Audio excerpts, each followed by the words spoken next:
welcome to the Wild Wild West podcast. My name is Richie Richie, and you might realize that we are closer to an original lineup on the show here with the one and the only, just a little bit. We still have the Mr. Smug who isn't here with us, sadly, but we do have Captain Jack joining us, representing his Las Vegas Raiders back on the show. Big round of applause. Thank you very much. And then we got, yes, thank you. The sarcasm is welcomed.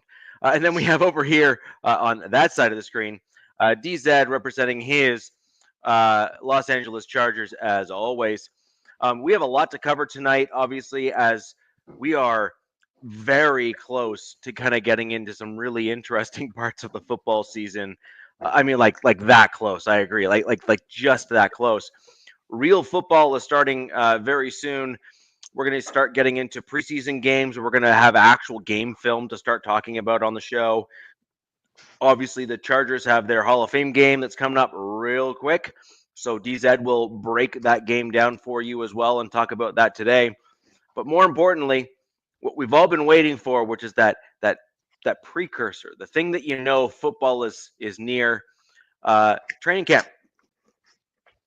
We are back at training camp. We got the all important training camp. All the rookies and whatnot are all signed across all the different teams. All the contracts are done and all that good stuff. And then you got training camp, which is super important because you get to see, what you got, what you don't got, and make some speculations, because who doesn't like to speculate? And then start to maybe project out to what you might be seeing in preseason, or maybe not see in preseason, depending on what you'd like your team to improve on. So with that in mind, Captain, being back to the show and being able to contribute here, looking forward to your thoughts in terms of what you're hearing from Raiders camp, players, that sort of thing. I know that a lot of Raiders folks are plugged in, certainly you being one of them, and like to hear your thoughts. Well, actually, and by the way, good to see you there, Richie. DZ, good to see you as well, Ponner. There are, like I said, there are Charger fans to get along with. There are Charger fans. There are Broncos fans to get along with. And there's even Chiefs fans I get along with. So for me, saying that old Henri bastard don't get along with anybody from the AFC West, I can honestly say, and again, I'm trying to watch my mouth. They can shove it sideways, stick it, and rotate it. How's that? That's a nice way to say it without really, saying bad things. But to camp, I will say about getting into the football. It's amazing because what I knew yesterday was totally thrown out the window today. I mean, the Raiders went and got rid of some rookies. And the biggest one that I can remember is they got rid of Mello Dotson, who was the kid that they had picked up from USC that, people were looking at, well, maybe that's that guy that nobody knows about or really isn't really counting on. He had a decent capabilities and stats when he was at USC, and we picked him up as a unrestricted free agent. And people say, well, maybe that's what we got in our defensive secondary. G-O-N. Yeah, I know there's an E, but he was G-O-N. He was gone. He was cut. He's true. He's finished. He's washed up. Well, he's not, but he's not just not a Raider. And they got rid of some other guys. And what did the Raiders do? But they went out and they picked up, and Zed, maybe you can remember the guy's name. He was a former third-round pick of the Chargers. JT Woods. Thank you. He's young, but he's got some areas where he has the experience. So they get rid of a rookie that allegedly, and I will say depends on what rags you read, wasn't really doing much in the OTAs. And I mean, okay, I wasn't there. I'm not a Raiders coach, and right. I didn't been at Holiday Inn Express last night. But Pete is one he likes vets. He likes guys with length and veteran leadership ability. So they get rid of Dotson and they get this guy Woods. They got rid of several younger guys on the team as well. Again, don't ask me for all the names, but they got rid of a lot of young kids, and they improved having guys that have some youth in there with experience, older receivers. They went up and they got the gentleman that was with the Patriots a couple years ago. Actually, he was with our team a couple years ago as well when he who shall not be mentioned as our former head coach had him as a speed receiver. I think Philip Dorsett, I believe, is the guy's name. And so he's back in camp. He's got, quicks. He's got speed. And so he's back in camp with the Raiders, and he has nothing to do with Josh McDaniel. Oh, I'm sorry. That's a swear word. I should be saying things like that. But he's back in camp. There are people that have more experience. So Pete got rid of already. It's Wednesday. It's the day when all the quote unquote the vets show up, and they got rid of a lot of the guys that were young. Now, it was unexpected, it kind of was. But I will say this, at least the Raiders cut them early, okay? Cut them early so they can find their way to other people, which is they did them a nice. They did them a nice. They didn't wait a long time and then see what they had and then say, yeah, maybe so. And it gives them an opportunity to catch on with other teams. Now, these guys that they picked up, who's to say that they're not just camp fodder? Maybe not, but they are filling out the roster with some veterans in there. So for all the people who were saying that the Raiders were very, very young, they're still very, very young, but they're getting people with experience. I remember years and years ago when Adams, the safety, when he was with the Jets, and everybody was like, the all-pro Adams as a Jet, and everybody was just clamoring for him and just salivating. Well, he's back with the Raiders, but he's like, I think, 10 years from that time? It just seems that it's been forever that he was there, but he's in the defensive backfield. So the Raiders are not as young as people think, and we'll see what we got. I mean, it's the first day with everybody there, and I was on a show last night. We were all talking about the AFC West is a division, and I've said this before, from top to bottom is going to be very tight. There's going to be a lot of action. The Raiders are going to improve, and I think the other teams, aside from one, which I picked, which makes Richie happy, or maybe it doesn't because I'm kind of putting him on the spot. I said that the Broncos are going to win the West, but everybody else, the Chargers and the Chiefs are going to come back down a bit because if the Raiders are coming up, you got to have some people to come down. So we'll see, but it's tight. It's the AFC West, and because I'm old, and I know it's long-winded, the AFC West used to be the most fun, tight, rock'em sock'em division in professional football. That was when it was the 4 teams there. Then when you had the 5 teams there, when the Seattle Seahawks were there, it still was the best division in football. It is back to being that division. I'm just saying it. It's there. You're going to see it this year. I can see it. It's getting fun and feisty back in the AFC West, man.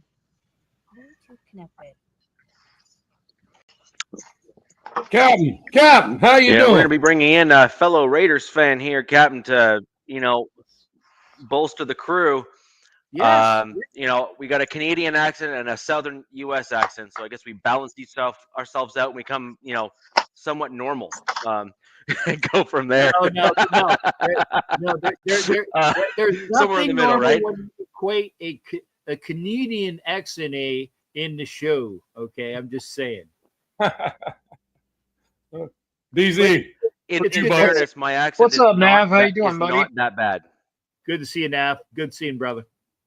How you doing, Cap? As far as Canadians go, my accent is closer to a U.S. accent than it is Canadian. It is. It's very close. It's very close. I will give it that. Now, I still have the Canadian in me because I certainly pronounce certain words correctly in terms of the way they're meant to be said. But that's not true. Sorry, not sorry. Sorry. Sure. Yep. Fair enough. So you brought up some interesting things. I'm curious as to why you're. I'm not going to say okay, but do you not see concerns with the approach? And here I'll kind of frame it for you, and I'll let you kind of comment on it accordingly. So, Sure. Pete Carroll is an older coach coming back into the league again for his team after being out for a year or so. Yada yada yada. We kind of have that general narrative. No one's actually disputing whether or not Carroll is a top tier coach or not. I don't think that's necessarily up for dispute at all. But I am a little bit concerned for the trajectory of the Raiders, given the fact that you cut a young guy who may have potential in favor of a veteran guy who has by and large established who he is in the league. Now, that may be what your team is looking for, right? Maybe that's exactly what fits the roster, and that's cool. Totally get it. But I will speak from experience because, I mean, there is no more critical Broncos fan than me of my own team. Like, it's just, I'm sorry, it's true. No, sorry, not sorry. Sorry, not sorry. You I'm got not it. even sorry at all. I will own that 5 days a week and 3 times on the weekend. But like, this is the thing, right? Which is, the best teams in the league have their core players that kind of are established and you kind of know who they are.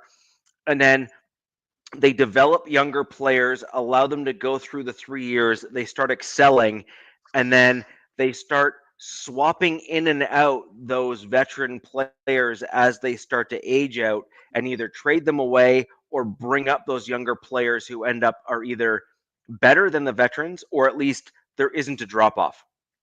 Right? Like, Okay. that's typically the best teams.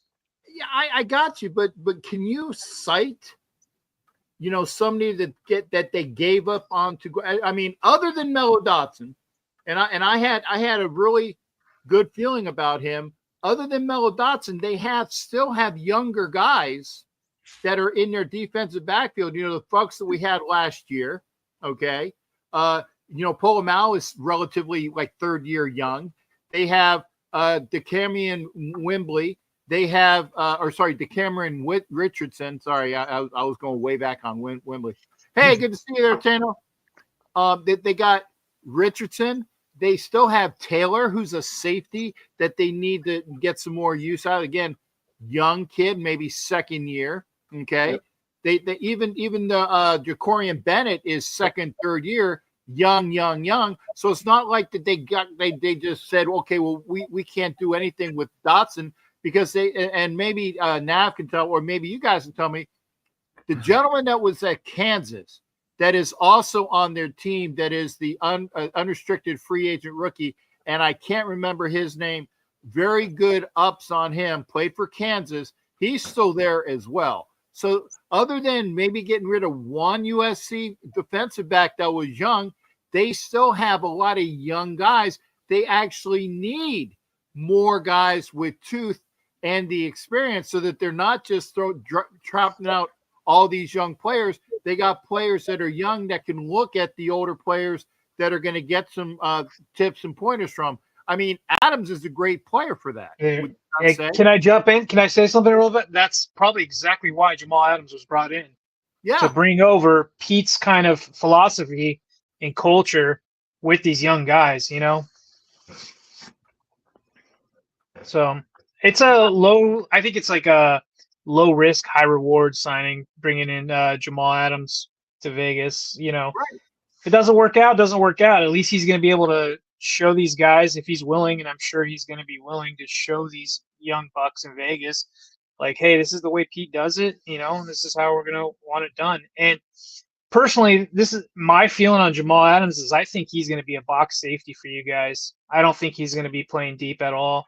I think he's just too stiff these days to be a deep safety. I think he's going to kind of try to be like what Derwin James does. They bring him down to the box, and I could see that with Jamal Adams in Vegas, which should be fun if it works out. Yeah, I was going to say Jamal Adams is signing is you got a guy that he's going to be going into the coaching ranks pretty soon. Whether it's one of those things where it's this year, or if he, like you said, if he's playing box, and again, I like being in the box myself. There you go. There's your little je ne sais quoi for the day. But you got a guy that knows the game, and he's going to be an on-field coach while he's in there. He's still playing, and he can actually tell these guys the safeties and the corners. I've been in the league for 10, 12 years at least. I mean, it just seems like somebody throw me some stats on how long Adams has been in the league, and I would say at least 7, 8 years minimum. Okay. The thing is, you need somebody that knows the ropes, and in the backfield, Pete likes them big, he likes them young, he likes them fast, but he needs somebody that actually knows what the hell's going on. And Adams is that guy that knows what's going on. Stokes is like that. And by the way, Stokes was the other guy. He's like a third-year, first-round bust that they brought in to play corner, who, again, he's got the length, he's got the speed. He just doesn't have what it was taking because, again, he's been gone, not playing as a Green Bay Packer. It's a good mix of young and experience, okay? Yeah, there you go. I like being in the box, baby. I'm glad somebody got it. Okay, that's what she said. And it's a good mix there. So I don't really see, other than getting rid of Mello Dotson, and who's to say that that he's not on a short rope with if things don't work out and you're not with somebody else, he's already been there through OTAs. He's a quick phone call away if he doesn't make it with somebody else. I think that it's still a win-win for everybody. My only point is that a lot of teams will want to target certain young guys to develop and bring up, even if their ceiling is special teams, right? Like as a gunner or a blocker or whatever. The best teams seem to churn through in that direction. That's all I'm saying. And I just think that you brought him in for a reason. You brought in some of these guys for a reason, all of them actually, right? Like you had a pick of a wide array of different players, and you decided to bring in those that you did. And so some of them you're going to bring into the building, and you're going to just say, no bueno, right? And that's fine and fair. I totally understand, especially in the UDFA class. Some guys look great on film in college, and they just came in and were like, I'm here for the paycheck now, give me my money. And they're not in it for the right reasons. And that I totally follow. I totally understand. But unless those reports or details have come out in any way, shape, or form, it's unfortunate because a lot of the really good teams will find those gems in the UDFA ranks of 3 to 4 guys. 1 or 2 make the roster normally every year. And then a lot of the times the really good teams will have 1 or 2 of them that end up on the practice squad.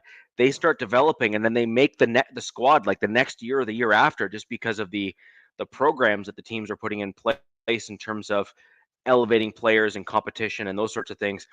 And funnily enough, Pete Carroll was one of the best at doing that kind of stuff because he used to always have the in-season competitions constantly.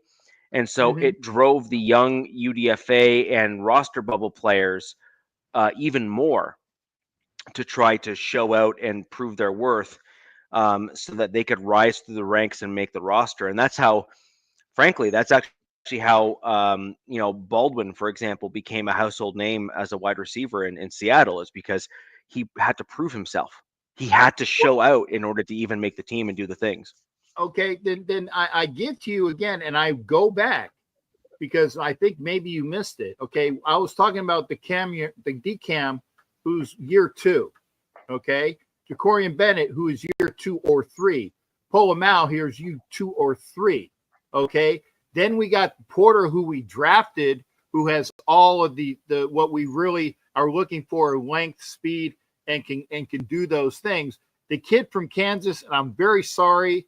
Or sorry, not sorry, but I'm very sorry that I can't remember his name. He was one of those good, real wow, that was a great guy to pick up in free agency. That's 5. And I'm sure that there's others that are still there. So if you're talking about, well, we got rid of all of these young players, I'm sorry, Richie, I don't see it. I see a bunch of young players that are there to be under the tutelage of Pete. And when you're talking receivers, well, we have, as far as the receivers that are there, you got Besh, you got Thornton, you got Malott or however the hell you say, the gadget guy that is kind of like the Julian Edelman clone to be, right? Those guys are in camp and they're projected, right? You said maybe if they're only they're going to be like special teamers. That's probably Tommy Mallet, okay, as maybe a special teams guy. And Lobby, who was the running back last year, that had like his first carry fucking fumbled. So sorry, but it was one of those things like you're really on your first carry, you fumbled. But so there you go. So Jack, I don't know if you saw the show last week. We brought that up and we actually had a decent conversation on Lobby's fumble there. And my comment was, Jack and I had a disagreement. Go figure. I disagree with people. But it is what I know. Like shock, right? Wait. Here's my surprise face. Right. But my comment to Jack was, of course you benched him after that. Yeah. The dude had one job. He had one job, only one. The only thing that dude did, like, he had every opportunity under the sun. He only had to not do one thing. And what did he do? The one thing he that he couldn't do. And Jack, like, that's it. Me and Richie disagreed with this. Richie and I did not agree at all about benching Lobby for the rest of the effing season. But Richie did. I didn't. I thought the kid should have got another shot, especially when that season was toast. And I don't know if Jack was. It was Jack that was on last when we talked about this. Yeah, I agreed with your take that at the end of the Raiders season, when the season was kind of not within grasp of kind of becoming, out of hand or getting competitive, I did agree with you that opportunities should have been made to the roster bubble guys and the guys that were benched to prove themselves, because you need to know what you have going into the draft if you're trying to improve as a team. And I did agree with that. But where I completely disagreed with was during the season, the dude had one job. He needed to learn a lesson, and he needed to learn the hard way. Okay, Lobby was benched after that, but you know what? He was brought back into that very same game.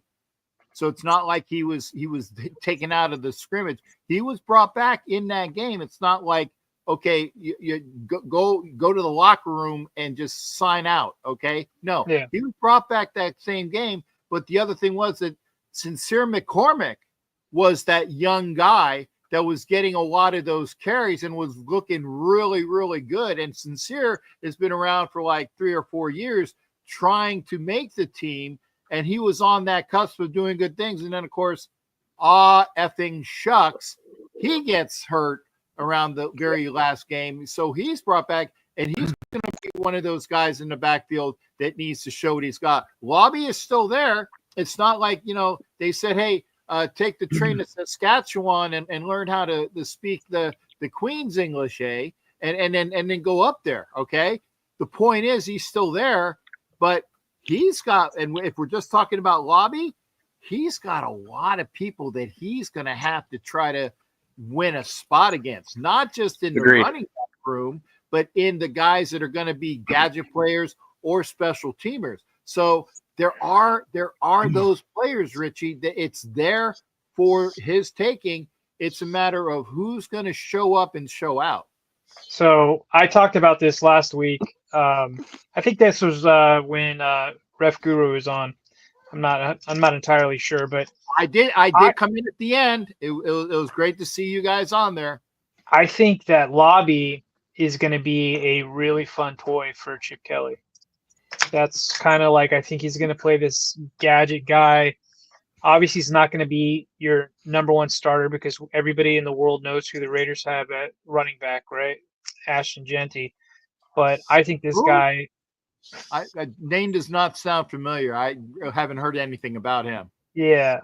I think I'm higher on Lobby than most are. I think that Chip, he fits right in Chip's wheelhouse with what he likes to do, like how he likes to run offenses. So that's my take on him. And Well, I don't think I do have a take on the Lauby thing, and it'll probably go right down the pipe of what Jack was saying, even though I don't know what he said.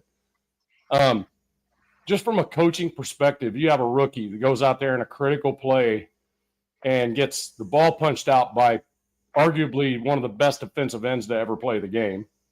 No rookie can expect that kind of ease of taking the ball from him, and he's not known to fumble.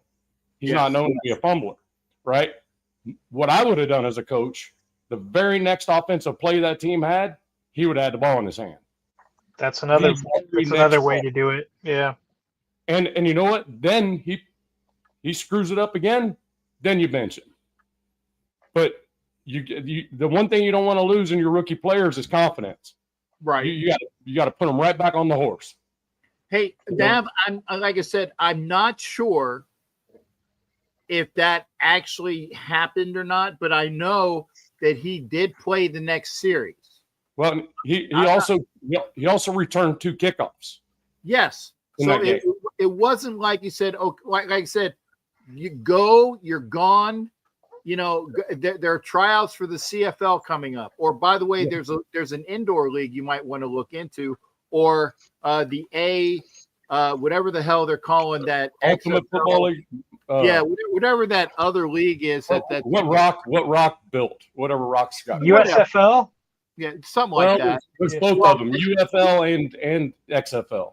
Yeah, not to be confused with the ASFL. I got my cup around here somewhere. Anyway, that's a joke. But the thing is that there's plenty of opportunities, and if we're just talking about Lobby, he would be a very viable candidate for Chip Kelly. But as stated, when you got a guy by named Tommy Mallet, whatever the hell he's, and again, I apologize, I don't know how to pronounce his last name. He is that guy. He is that gadget. He's a quarterback now being a wide receiver who can return punts and do all of those other things. And oh, by the way, don't forget about JJ Pegues, who is that like 340, 360 pound, lead fullback and blocking back and fridge player guy. There's a lot of gadgets that can be done because who do you got at offensive coordinator? Chip effing Kelly, who is that guy that the Raiders needed. And if we go back and really think about these things, all of the other coaches in the AFC West are offensive dynamic gurus. The Raiders needed a defensive-minded coach in order to combat the guys that are already coaching in the AFC West. And then they got the best offensive coordinator, in my mind, available at the time. And now they have an offensive guy to come in. It's a great thing for the Raiders to have. And again, I'm not saying, hey, print, Raiders Super Bowl shirts and hats, because, I'm not smoking whatever that is, because it doesn't exist, right? I'm just saying this is year 0. Okay. This is year 0, not even year 1, year 0 for the Raiders under Chip and Carroll. Okay. Mixing in what Patrick Graham has on defense. Okay. This is year 0. This is the gel. This is the get the stew together. Okay. And you'll see something by the end of the season to what can happen. I'll go back to Gruden 1.0. Okay. Or it was the Raiders were playing in Kansas City. They were 7-8 in Kansas City, the last game of the year. And the attitude was, if we're not going, you're not going. They went in and beat the pants off the Chiefs that last game, which is what thrust them to the 12-4 year that they had the following year. Okay. That was when the gelling was done. It's got to come to that point, and it's going to come to that point with Pete Carroll. I'm sure somebody has it in the stats there where Pete Carroll's record, he's not less than 8 wins or 7 wins for all of the time that he's been in the league. I'll take that because again, I also said this last night. The Raiders will have the best plus differential of wins from this year as compared to last year than any team in the AFC West. +4, right? Yeah, +3 to 4. And I'm thinking 4 would be good because that would be 8 wins. Okay. Yep. And an 8-9 win total, or an 8/9, or even a 9-8 would be +5. Right. Okay. Yeah. I don't see anybody even, maybe a +3 if the Raiders get the 7 and maybe another AFC West team wins 3 more, but I don't see another AFC West team winning 3 more games than they did last year. I'm sorry, I just don't see it. Look, I'm a diehard Chargers fan, but I see my schedule and I'm a realist. Like my schedule, or mine, but the Chargers schedule this year is brutal. It is a step up. Yeah, DZ, that's the point I was about to make. I mean, I have us realistically 10-7 and here's the reason why. I see 2 games. Looking at the schedule, you can just say you can look at it and just from last year, right? And the differences and who got better, right? Games we play, especially the first part of the season. I can see 10-7 just looking at the schedule. You can see it happen. However, we are the Raiders, so we're going to lose at least 2 of those games that we should win. You sound like a Chargers fan right now. Right. Well, right. Same. And a Broncos fan, right? I mean, really, in reality. But then we also win games we're not supposed to. Thank you. So thank you. The Raiders are good for at least 2 wins, and last year it was the Ravens in Baltimore, week 2, because I was there. Okay, nobody effing expected that. No, not at all. I didn't. There's the other wins, or the other losses, where you're like, "Are you effing serious?" Panthers, the first game where we lose to the Panthers at home. Yeah, my wife's a Panthers fan. Crying out loud, that was awful. Yeah. And you're married. Huh? I said, and you're married. Yeah. That's unfortunate. She's an NFC fan, at least. Hey, she cooks good and she puts out. Fair what enough. more can you ask? Right. For 32 years, bro. 32 There you go. years. Yeah. Congratulations. Yeah, Cool. I mean, so I see it. I see 10-7 possible just because of the schedule and because of the history and the improvements that have happened all the way around. And back to Jack's point about us keeping the younger players and developing them. Jacorian Bennett's going into his 3rd year. Guess what? He needs to do it this year because he was not a first rounder. So he's a 4-year rookie contract guy. A lot of guys, that 3rd year is the prove it year for rookies. That's the prove it year, right? If they haven't already yet. So Jacorian Bennett has gotten better, and we'll see what happens there.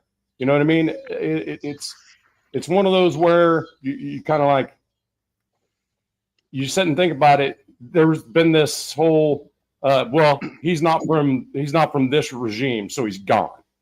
That we've heard that for the last 5-6 years. You know, and we've seen it happen. Hell, Khalil Mack is one of them. Freaking, you know what I mean? Josh Jacobs is one of them.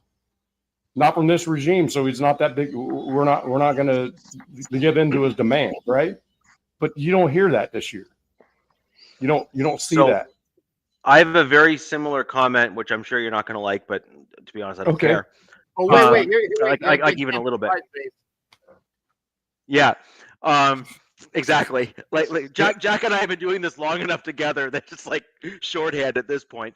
But it's a real thing, and I'm kind of sick and tired of a lot of folks not understanding. So Pete Carroll's going to run a certain type of defense. He's done that defense throughout his NFL career. So this is not new. This is not like, this should not be a Jack surprise face. This should not be anything. This should literally just be, we expect the thing, right?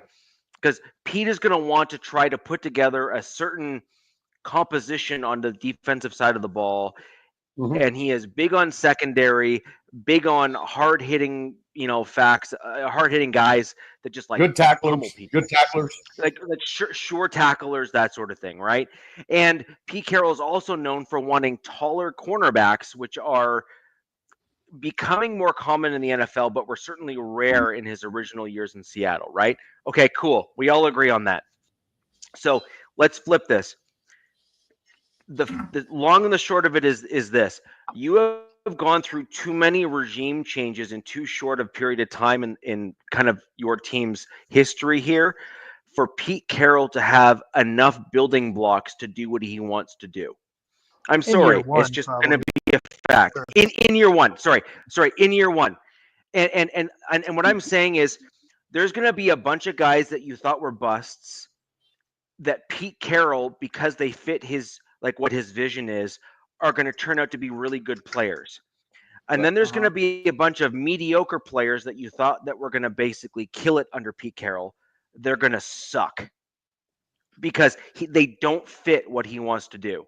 And I just think, like, I'm speaking from experience as a Broncos fan. I've already gone through a lot of the stuff that you're going through right now. I'm like foreshadowing for you to help you just kind of like naturally adjust so that you're not disappointed or at least stay neutral throughout the season. We don't worry about being disappointed. Right. But the thing is that I actually think the Raiders are on an ascension right now. Yes. Yeah. But and this is kind of the big kind of asterisk in that comment. Wait, if you want to see the big but, I will turn around and anyway. You know what? There's certain things that are just better left to the imagination, and I'll leave that for others' imaginations. But with regards to the Raiders, I just think that there are elements of your team that you're going to be surprised about that don't show out as well as you think it's going to. And then there's going to be other elements that you said, but that guy was supposed to be a bust, and why is he playing like this now? And it's all about the pieces and how the cogs are all fitting together. And some dudes just respond better to certain play callers and how they do things, and other dudes just don't do well under other systems and schemes. And so as a Raiders fan, my general sentiment for you is I see you guys in the first year of Sean Payton, give or take, just to kind of give it, bring it back to like a Broncos analogy, which is kind of what I know and follow the most, obviously, which is you're going to find a bunch of dudes that fit really well. You're going to have a bunch of guys that you're going to like that are going to be cut because they don't fit the scheme or system or culture as well. Culture is a big deal. And then I think I think you're going to end up seeing your year two being where you're going to go like you're going to take that vault step forward. You're going to go from like an 8-win team or a 7-win team to like a 10 or 11-win team because you've got a solid quarterback in place already in Geno Smith. He is nothing to just, slough off and think is just a nothing burger. He's a good quarterback, and he's proven that it took him a while, but he eventually got there. And having that quarterback position solved is half the battle. And in fact, I think the Raiders would have even done better last year, even with your old regime, if you had a slightly better quarterback on the roster to kind of add some stability within the team and the roster. Yeah, or if they would have done. And I'm sorry, DZ. Let me say this real quick. They had that, and they effed it up because the better quarterback was AOC 12, and they said, "No, we're going to go with Booger Boy, and have him come out and be the starting quarterback." And again, at the time I said I understood the reason why, because of the schedule that he had more playing time and he had seen more things. He was more of a vet quarterback. I said I understand the reasoning, but I don't effing agree with it. And as you know, it was a win against the Ravens that we weren't expecting, a loss against the Panthers, and it was it was like a hick bump hit, but it's a downhill. Had they had AOC 12 come out from jump, that season last year would have been better in my mind. They still had a Mickey Mouse OC by the name of I agree, Captain. I Mickey agree with Mouse that. OC. So the fact that he's gone, and Rich, you're saying that, we're expecting too much. Richie, like I said, I'm expecting 7-8 wins. It's other people that are saying 9, 10, maybe 11. I'm expecting 7-8. That's a fantastic year for me because it's year 0 gel. It'll be year 1 at the end of the year. Okay. It's not year 1 yet. Okay. They're still getting stuff together. So maybe other Raider fans are seeing that. That's fantastic. By the way, if we get 10 wins this year, that's friggin' bonus city, baby, where you have great icing on the cake, throw the maraschino cherries and the caramel fudge, and even get the chick to jump out and show her panani while you see the 10-win season. That's a great thing. It's not to be expected, but if you're going to go there, then fine, let's effing see something like that. But that's not what I'm saying. For those that want that, just cool Jets, 7-8, a double of the wins. That is a successful first year, because I also see, like you were saying, it's that second year, or shall we say 2026. So because I know we're confusing people in my estimation with year 0. Yeah. Okay. If we're confusing people next year, that's going to be the Zoom takeoff. And that will happen in my estimation, but you need to have people come together this year. I apologize. I have cramps. And don't give me any vaginal cramp things. I got my legs. You got old man leg cramps. I got them.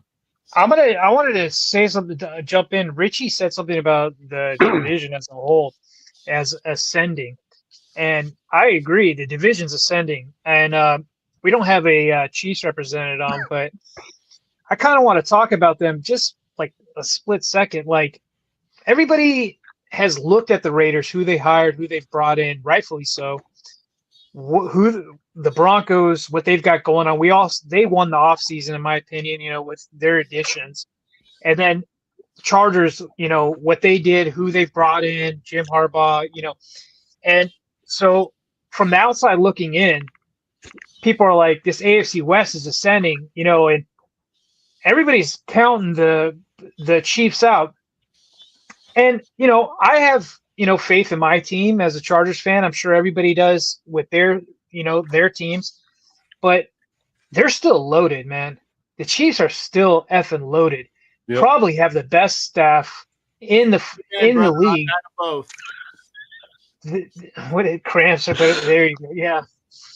They probably have the best staff in the league still. And, other than Travis Kelce, hitting the retirement home soon, I see them going with a more, true West Coast offense than they've had in these last couple of seasons.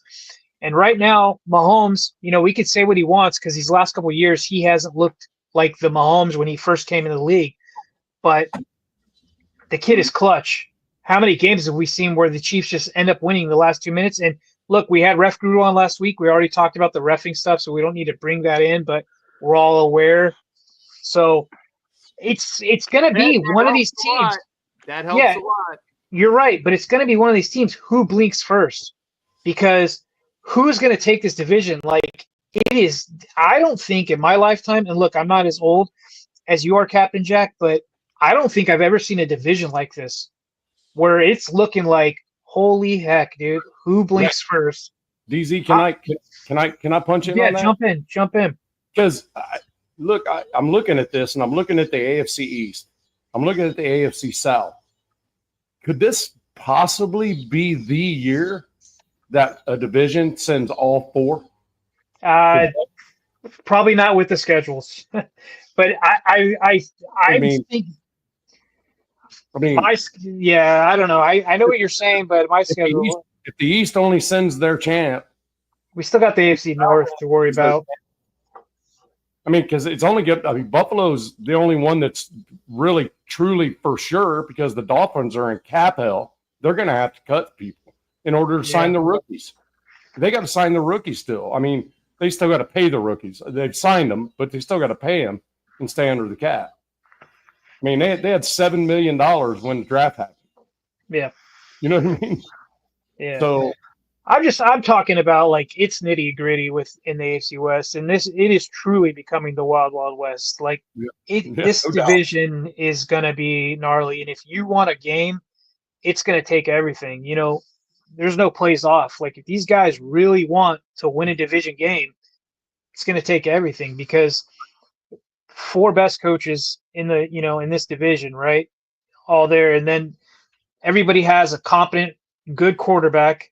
You know, good D coordinators, Vance, Patrick Graham, Jesse Minner, Spags. We all know Spags in Kansas City. So get your popcorn out, man, because it's going to be wild this season. It's going to be wild. I mean, we have 3 coaches. Well, all 4 coaches have been to a Super Bowl. Right. 3 coaches have won. One. Yeah. 2 of the coaches have been national champions. I mean, I don't know how you put that for those 4 head coaches. I don't think anything. I'm just hoping Pete doesn't need another one because Pete's like, I already been there, done that. I got both. You know what I mean? Well, it's not important. Yeah. So it's interesting, and just as NFL like is pushing me away, it drags me back in because this is setting up to be pretty good stuff, man. Really good stuff. So DZ, I got a question for your Chargers side. So when Rich was talking about how the Raiders are in that year 1 with the new regime and all that stuff, I mean, you are too, right? Yep. So, Richie, you feel the same way with the Chargers that, I mean, because you made points about how the Raiders are only going to be so because of all the regime change and all that stuff. Do you think the same thing about the Chargers? They've already gone through it. So they had Harbaugh for the first year last year. No, that's what I'm saying. Went through. No, what I'm saying is, so are you saying that you guys, Sean Payton's first year was last year as well, right? No. That was his year. Okay. So you're going into year 3. You're going into year 2. And then we're year 1 with ours. Okay. I was just trying to be clear on it. So, okay. Yeah. So my general take is exactly what No, it's not. I know where you're going, and the answer is, look, I'm not trying to install. It's just, it is what it is, man. Like, you were wrong. But I'm sorry. It's true. Call a duck as far as I'm concerned. But in terms of this, gentlemen, I'm gonna turn my mic off real quick because some just threw a grand slam pitch. So excuse me, I'm gonna F offline. Okay. No problem, Jack. Mm-hmm. So, well, this is entertaining. So, what I'm talking about kind of already happened a little bit with the Chargers last year, and this is where I'm somewhat confident in my general take, and I already witnessed this with my Broncos as well, which is we saw the Chargers go through cap hell actually last year, where they were kind of like where my Broncos were, where they had a boatload of contracts that were put in place by Telesco. He's a fool. Yep. He has no idea what he's doing. He made a massive error in how he managed things. And they're only just starting to come off of that this season. Now, they're not fully out of the woods yet. They still have a little bit to deal with, just like my Broncos have that last little bit of Russell Wilson, cap hell. And I was pissed off with that trade. I'm consistent in that, and I'm happy to be, correct in my general assessment of Russell Wilson, which is I wanted Aaron Rodgers over Russell Wilson. The Broncos screwed that up because the Broncos are, well, at least back then they were idiots because they still had John Elway in the building, and now he's gone, and now the Broncos are better. Go figure. He's not throwing the ball anymore, so he's no use to me. So, I think it's fantastic and wonderful that he had a great on-field career, and that should not be diminished. He is certainly one of the all-time greats at the quarterback position, but the dude was absolute trash as a front office person, and I will stand by that and happy to debate anyone that wants to fight me on it. What was he? With What was regards, he, VP? Was he VP of operations? What or something like that? he was basically the VP of football operations in his first year, where everyone's giving him all the credit for what he did. He was basically there in title only, just because he had a really famous name within Broncos country. The guy that was running the show in the Broncos country was a guy with the last name Zerline, and he was the primary guy that was making all the decisions and all the moves and trying to transfer to Elway, how to run a team and all that sort of stuff. I think the problem was that Elway was too busy drinking and trying to chase after younger women to actually learn how to do the job, and then got caught on the Segway, smashed out of his mind shortly thereafter. But anyways, that's funny as shit, Arnell.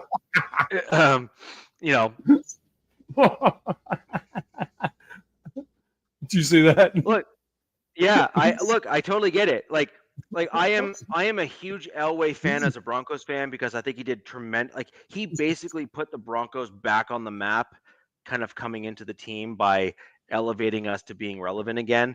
There's nothing to diminish the play on the field, but at the end of the day, you have to separate the executive from the player on the field. And some guys have it, some guys don't. Some guys can transition out of football and do really well. Some guys can transition out of football, be great at business, but suck at football stuff. Like, the back end, like the front office football stuff. And I think too many people get too offended by the fact when Broncos fans, or anyone else for that matter, starts, pointing out the obvious, which is that Elway didn't do particularly well for the Broncos.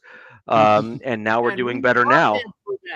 We love him for that. Look, and that's totally cool. So, I mean, now I actually have a beef to pick with this comment here real quick before I get on to what I was about to get to. Broncos fan for life, let's be honest here. If you have a crappy front office and you pick a generational quarterback, and Josh Allen is a generational quarterback, the dude is like the dude's insane, okay? You need a head coach and a team and a front office and a guy who's not named Joe Ellis, and a whole bunch of other things in order to make a quarterback do well. And Josh Allen needed the organizational support behind him in order to become the player that he is today. Josh Allen landed in the best possible spot for him. John Elway was not good enough for Josh Allen to actually do well. And to think otherwise, I think, is a little bit short-sighted and not fully understanding what it takes to get a successful person. And this is also why.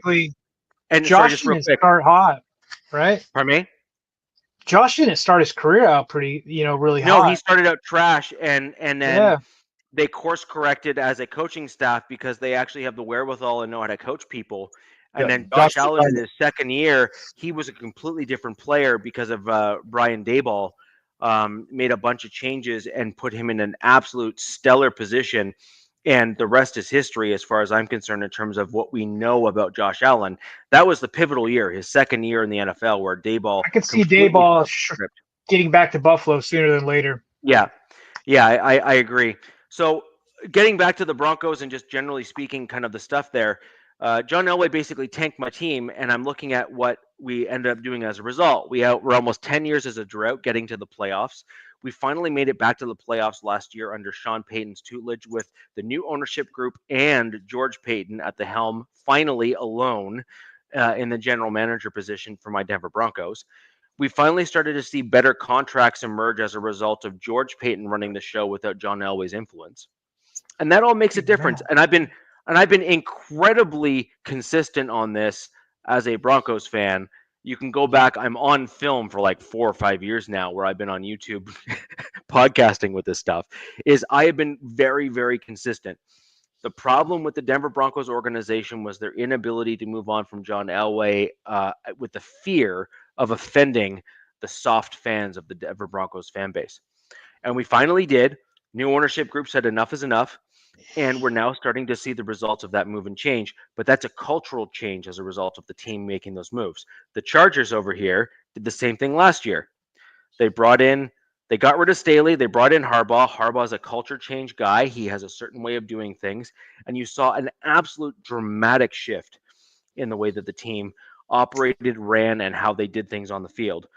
I think the Raiders The problem with the Raiders versus the Chargers is at least the Chargers had the same bad coach for the same amount of time.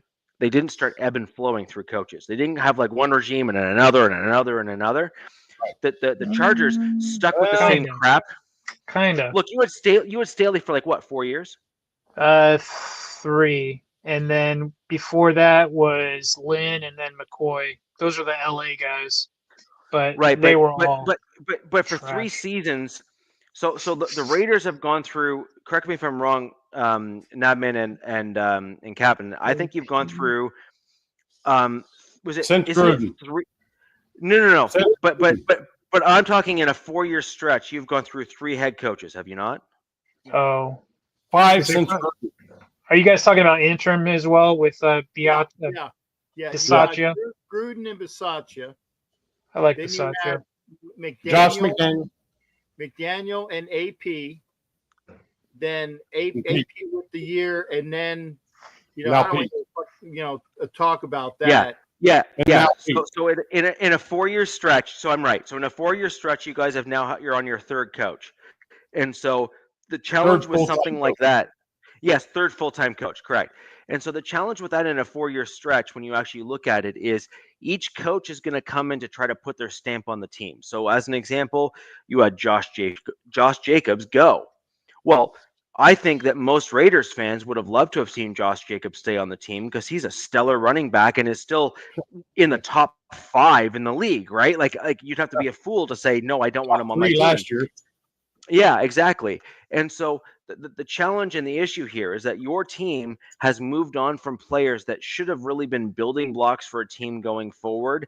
And then you can start doing things like trading the farm for a quarterback that then elevates your team to the next level. The problem that you put yourself in right now is you're still working on those building blocks. You're still trying to figure out the thing. And that's why Pete Carroll and your new regime that you have here brought in Geno Smith, is because they were desperate to try to find that stability at the quarterback position to make your team truly competitive in order to get yourself to a position in a spot where you could find your long-term quarterback for the long haul and for the long run. And maybe that's AOC with development under a more competent quarterback and a better regime. I don't think so personally. That's just my thought on it. I think you need to look outside the building in the draft, and you need to find someone that you can have be that long-term guy. Richie, you are going down the right path until that last comment. Okay, the guy is in the building. Okay, and there's also another draft coming out, but they drafted Cam Miller to be that guy. Okay, you look at what Cam Miller can do under what he the factory that is North Dakota State. Okay, the quarterback factory that it is. Okay, I know you're like, well, who? Well, Stick, Wentz, Lance, and him, Cam Miller. And by the way, Miller and Mallet played against each other in the championship game of that conference last year. Both of them did. And they're Montana, both Montana, North Dakota State. What? Right, Montana and North Dakota State. The point is, is that you got to have him learn. Unlike with Bo Nix, who was thrown to the wolves and did well, Miller doesn't have to do that. And oh, by the way, they got Geno Smith to be that guy. He's similar, very similar. They got Geno Smith to be the guy to lead, and as long as he's there, he's good. AOC 12 right now, at the beginning of this year, is the guy that could come in, plug and play, and actually do things, God forbid, if there is an injury, okay? Miller is the guy in development. And if they see things with him, AOC 12 is probably going to be the guy that is gone.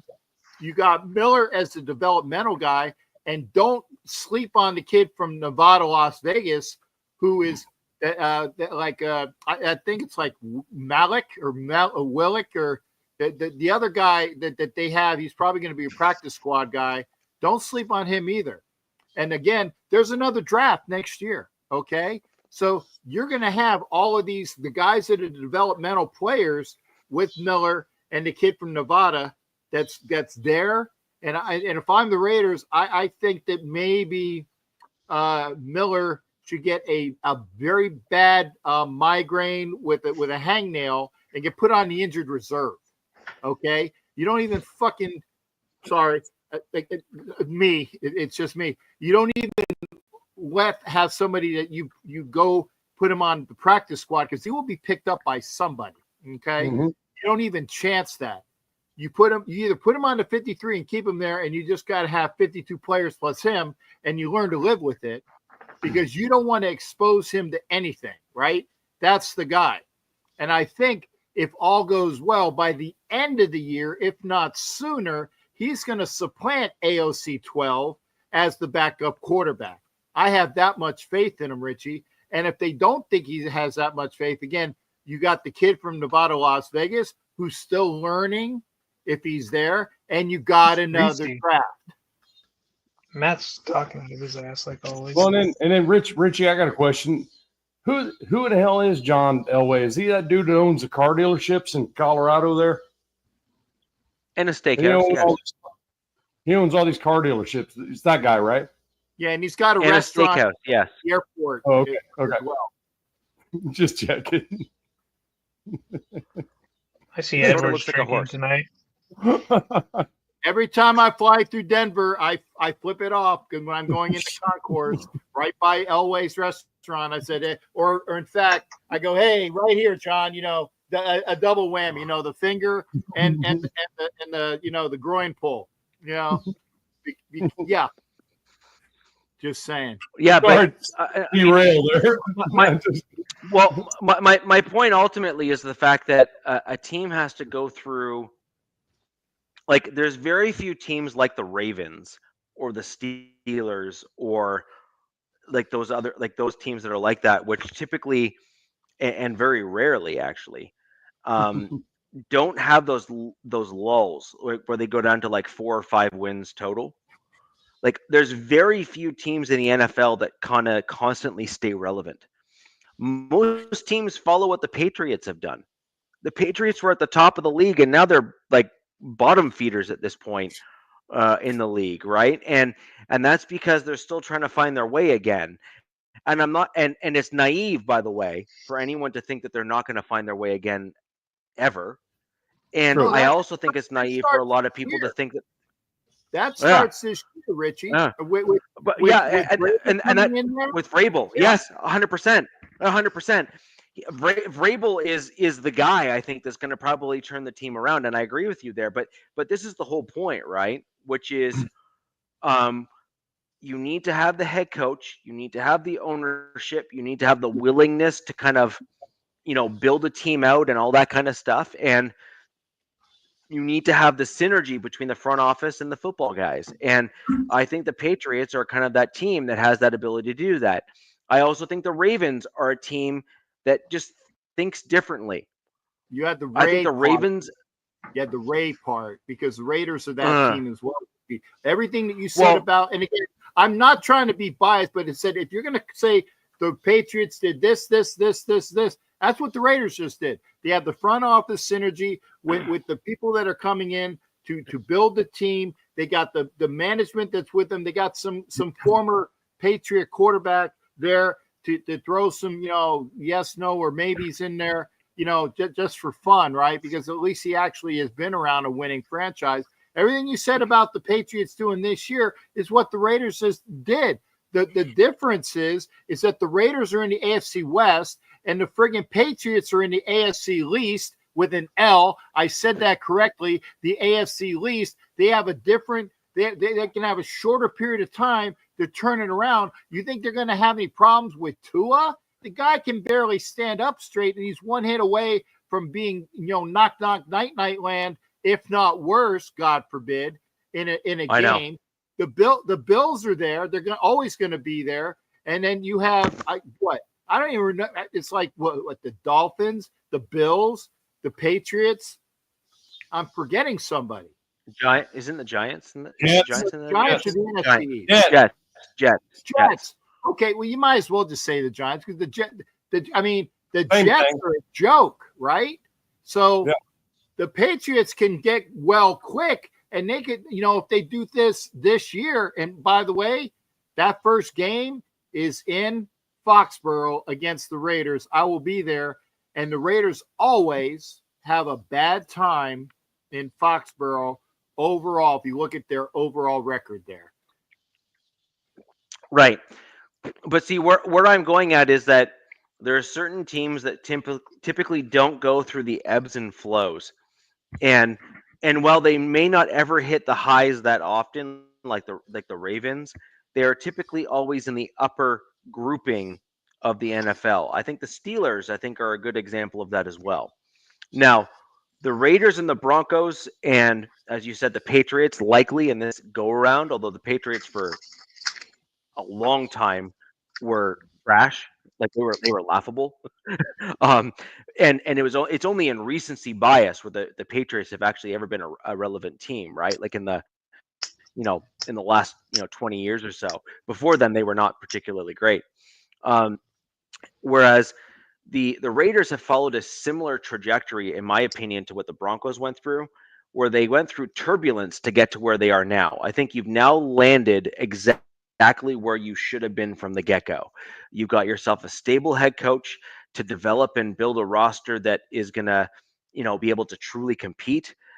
You have some building blocks already on the roster, but this needs to be used properly within certain schemes and with competency on the roster in order to develop and put them in the right positions. But ultimately, you needed the ownership to bring in the right head coach for the job. And I think that the last few iterations that you've had, much like my Denver Broncos, I'm not saying I'm immune, but in fairness, my Denver Broncos, had an owner who passed away, sadly, and Pat Bowlen, who was the captain of the ship, if you will, that kind of prevented the Broncos from ever falling to where we ended up, right? The Broncos over the last decade fell to where we were because Pat Bowlen passed away, sadly. And he was that true captain of the ship. He was the guy that refused to let his team fall below a certain point because he genuinely cared about football. And unlike Jerry Jones, who's actually, funnily enough, Pat Bowlen and Jerry Jones are both very similar people. They both love football. The difference between Jerry Jones is he can't help himself and he just can't do things the right way when it comes to football. Whereas Pat Bowlen was like, I love football, but I want to put people that know more about it than I do in charge and let them do their thing. So Right. There's just a difference between the two mentalities. And Pat John Bowlen Lynch actually just did a better. John Lynch is a great example of that. Mm-hmm. Yeah. I mean, yeah. That's one of the best in the NFL right there. Yeah. So anyways, with regards to that and all that kind of stuff, that's kind of my general take on things. But getting to Broncos camp, and I'll quick kind of cover off my Broncos side of things. I apologize if we went way off kilter. Yeah, but, that's okay. I'm gonna kind of bring us back a little bit. Sounds good. And so my Denver Broncos have camp that's already started. We've started our first day. There are some really interesting things that I think are worth noting. So those who are fans of the show, we have had some conversations and discussions about my Denver Broncos and certain key players. I know Jack is very high on Alex Singleton, an inside linebacker for my team. He is starting out practicing already at this stage, on and off, which is remarkable given his injury. And he is certainly in that kind of upper tier of kind of tackling machines in the NFL, which is nice to see that he is back and doing well. He's always been, I was quite high on him when my Denver Broncos brought him in. Captain and I were actually on the same show together when we brought him in, and I was quite adamant against everybody else who said that he was going to suck. And I said, no, wait for this dude to get on the field. And I'm glad to be shown that I was correct, that every team needs an Alex Singleton. You need the dude that just wants to play football and will run through a brick wall in order to do it. And Singleton is that guy. And so every team needs someone kind of like that on your roster. And then you end up with a lot of other guys, like even Greenlaw is back and practicing, who was questionable to perhaps be there. Hufanga and all the other guys. At the end of the day, my Denver Broncos have too, man. Hey. I agree. It's going to be a running joke because that's the first thing came to my mind, which was, who's insulting me in Italian. And but but you know, with regards to my Denver Broncos, oddly enough, the only guy to kind of start on the pup list is a rogue wide receiver by the name of A.T. Perry. God, must be nice. And everyone else is there, like, you know, and we kind of spoke about getting the right guys running your team, right? Like earlier, you know, early in the show here. Sean Payton had a presser today, and I thought it was very telling of a coach that just knows what he's doing. You know, he basically said to the media, "Stop asking me stupid questions." And he almost said that in exactly that same way. He was slightly more polite, but only by a little bit. That's why I like Sean Payton. He's pretty blunt, and I appreciate that about him. And he said, "Look, there's going to be veterans, and there's going to be guys that are coming off their injuries. This is no, you know, no one's surprised about this. They are all going to be healthy enough for the season, but we are going to make sure that they are healthy for the season by practicing with them and having them play in a certain way to ensure their health is a top priority and that they are able to make it through the entire season and do well." And he goes, "We have a plan. They are aware of the plan." And then he turned to the media and said, "But I'm not telling you anything."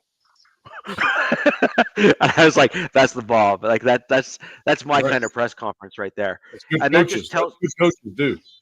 yeah, like he just knows exactly what he's doing, and it's a pleasant surprise or a pleasant thing to have on your team, which is a coach that just knows exactly what to do and why. And the Raiders have that with Pete Carroll, Chargers have that with Harbaugh, and the Chiefs obviously have something similar to that with Andy Reid. But I really like that approach to things, and I think it's clear that if we can get all of our guys and maintain their health the way that they're being right now and have them get through the season, or at least most of the way through it or all the way through it, I think that's a further testament to the Broncos training staff and their approach to player health, player safety, the way that they practice. And of course, their product on the field has to be high quality as well. And by that, I mean, you know, our floor really as a Broncos team at this stage is you must at minimum match last season. And even then, that might be not good enough. Right. That's crazy. You only had one player on pup. I'm jealous. One. I think we had like 6 or 7 start on pup. So are we going around the room like? Yeah, just give me 1 second to give a couple other tidbits and stuff, and I'll have you guys comment on it. So some interesting things as well. All of our contract players that are up in contract negotiations right now, every single one of them is there and working and taking meaningful snaps on the field. Cortland Sutton, Josh Allen, and John Franklin Myers. Not one of them is holding out. They are all playing, and there is a bit of a assumption that we believe as Broncos fans that I think the team's going to do their best to bring them all back, and I think the players have the feeling that the team is doing right by them to try to bring them back, which I think is an awesome thing. Josh Allens are in the NFL. There's a lot. Only 2 that matter. 3 that matter. No, there's the Bills, Josh Allen, the kid that played at Kentucky that the Jaguars picked up, and your Josh Allen, who I have no clue, I've never heard of. And a Zach Allen, right? If I'm not mistaken. No, this is Josh Allen's. These are all Josh Allen's. Though. I'm just talking Josh Allen. Yeah, but I think Richie's team has 2 Allens on it. Yeah, but there's only 3 relevant Josh Allens I know of, and Jack just mentioned them. Zach is not on the team anymore. When you said Josh Allen, I'm like, the only other Josh Allen that I even know of, and again, not to poo-poo your Josh Allen, but that's the kid that played at Kentucky wonderfully that went to the Jags and should have been the pick when the Raiders went and picked up frickin' I think that was the year that we picked up Cleve Farrell, but that's So Josh Allen is a defensive end. Josh Allen is a defensive end that went to Arizona or wasn't with Arizona for a little bit and was brought over the same year that we acquired Vance Joseph back as our defensive coordinator with under the first year of Sean Payton. And to be quite honest, Allen was he was in the running for defensive player of the year for up until three-quarters of the way through the season. By the way, Piano Man, I don't address people that have like zero intelligence, but I am glad that you actually came into this show. Whatever name you're on now, it's good that you're actually here. But it's funny. Yeah, he's made his way through all the Raider shows. Yeah, I was just gonna say, just shut the Foxtrot up. I don't listen to anybody. I listen to what I know, and I don't have to listen to other people to form my own opinions. So again, like I go back to the beginning of the show, take it up, stick it up sideways, move it around, shove it up, and jam it. That's all I'm gonna say. Damn. So, so all the Broncos guys are here that are playing. I know a lot of other teams have their players that are opting to not play. They're opting to just stay out of the building or not come in. That sort of thing. And I think that says a lot about the team. Actually, I think that the team and the fact that you can get the guys in the building playing and that sort of stuff says that they're giving the players the right messaging and the right information put in front of them to think that the team is actually trying to do right by them, which I think a lot of other teams do the exact opposite. I think a lot of other teams try to say I'm going to lowball you in terms of what you're worth and expect you to show up and then try to like slander you to get you back into the building, where I think the Broncos are kind of being far more above board and honest with their players. And I think it's showing with the fact that they're all showing up in the building. So that's a good thing. So anyways, that's where I'm generally at with the Broncos. There's a bunch of other stuff in terms of like the fluff nonsense that comes out of these, which is, this player looks amazing. Can you imagine how good he's going to be in a game? He's wearing underwear and no pads, and wow, he looks fantastic. And it's like, okay, like, that kind of stuff I don't necessarily pay attention to because the defensive players aren't in pads and they can't really play. So this is more how healthy are you? Are you building chemistry with the various people within your unit? Are you learning the playbook? Are you showing certain things or maybe flashes where it might translate to games? Those are the things that really are of interest to me in this particular time. Really, where you start getting and piquing my interest is the padded practices, where I can actually then start assessing running backs, offensive linemen, and defensive linemen. And then you start getting into the preseason games, which is where, all of my antennas are up and I'm starting to get quite critical because those games matter. So over to you guys in terms of your thoughts on where the Broncos are at. And obviously health is a big thing. Yep. For sure. Seems like you're really healthy in Denver right now. It seems like everybody's, and you said there was 3 guys that are going into contract seasons. Is Cortland, Josh, and who's the other one? Benito. Oh, so you've got 3 really, good guys. Do you know what your cap is next year? Like how much cap space you guys have? Off the top of your head, whack a cap.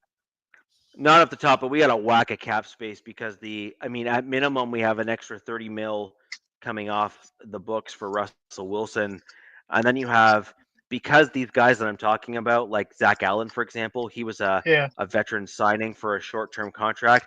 Because his cap number comes off the books next year, you got a boatload of available cap space coming up for my Denver Broncos for next season as a result. Okay, because I know that we have a lot of cap, and Allen, I would love him to come to LA, but wish in one hand, shit in the other. Let's see what happens. But yeah. Rich, I was gonna say if we're leaving it up, like I said, I'm already on record saying that I think the Denver Broncos are going to win the AFC West this year. Yep. With the fact is that they have a standout offensive line. They have a better than average quarterback. I'm not ready to anoint Bo Nix yet, but he's a decent above average decent quarterback. You got to, and again, I'm not saying it's going to happen, but you got to watch the sophomore slump crap. You know, a sophomore jinx or whatever.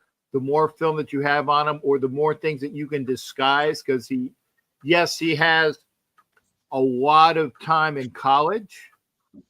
Okay, because he went to Auburn, then he went to the Pacific Northwest. So he's got that tutelage there. He's a damn good quarterback.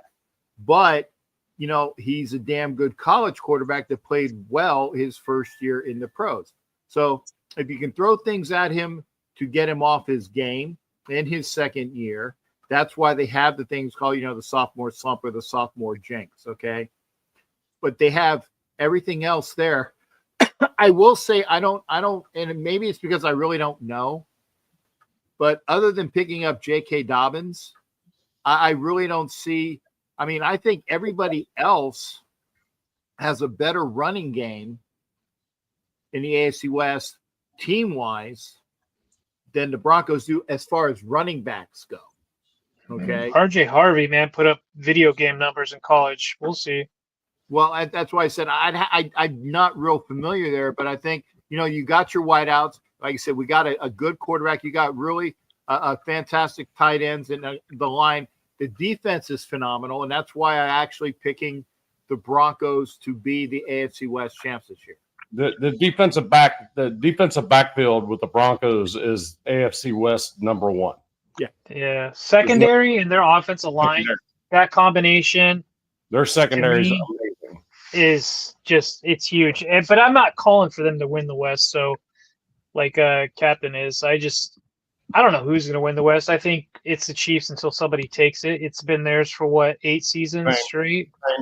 Same. I'm saying. So somebody takes it from them. But if anybody were to do it, or if I'm going to say somebody could do it, it could be with the Raiders. It could be with the Broncos with that third place schedule, with that number, that really good offensive line and that secondary that looks to be, top 3 in the league. So, yeah.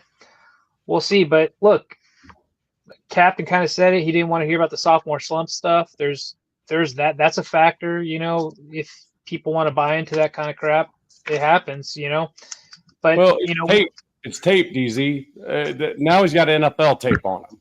He's got an entire season where everybody can analyze him, in the NFL.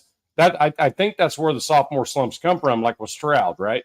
Well, something you just said, tape, kind of just reminded me of a player on my team. A lot of Charger fans are like, "Oh, Ladd McConkey, that's your number one receiver," and I'm like, "Yeah, sure, I agree. Like the guy's almost unguardable, at times." Yeah. But he was a rookie last season. But I'm like, this season, everybody knows who he is, and they're going to bracket the hell out of him. Same thing with Bowers. Yeah, Bowers and Myers and all your guys right down there too. So it's just like you can't really, you're putting your horse in front of your cart, you know what I mean, kind of thing, or your cart in front of your horse. And you said you bring up a good and with Navman as well. Again, Bowers being bracketed. Okay, so instead of being the number one person to receive the ball, then my God, we actually got a guy who can run. Like a 4.33 that's like 6'4" and can catch. You got Jack Besh, the other Jack Besh. Yes. I'm not talking about the 4.33. That's DeAndre Thornton. Okay. Then you have Jack Besh coming in here. Then you have Bowers, and by the way, you have a guy Mayer that people forgot about. That was that excellent guy that was at Notre Dame that kind of fell off the the top rope, and unfortunately, but he's bringing himself back. Mental illness is something that's a bitch, but you got that. So, okay. So yeah, if you bracket Bowers, that just means that you have to move and go out to the other people, and you have a quarterback that can actually do that. That's not picking his nose like Booger did, or picking himself off the friggin' back of his ass like unfortunately Booger as well as AOC 12 did. So Right. I'm just saying. Well, you got to throw it out to Bowers having that kind of season with the quarterbacks in the situation. I mean, damn. Hats off to him for that. I've seen a lot of Bowers moving into the slot receiver position. A lot of it. And I'm all about Bowers. I'm an SEC guy. I know what the hell the guy can do. Okay. I mean, it's kind of like when the Broncos brought in Evan Ingram, a guy I was hoping my team would have got. Bowers and Ingram I'm not comparing them because they are the same, but they're different. But they can play that joker role. You know, you can move these guys all around the field. And there's a guy that we brought in this year in Gadsden from Syracuse who I could see that similar thing. He's been killing it in camp.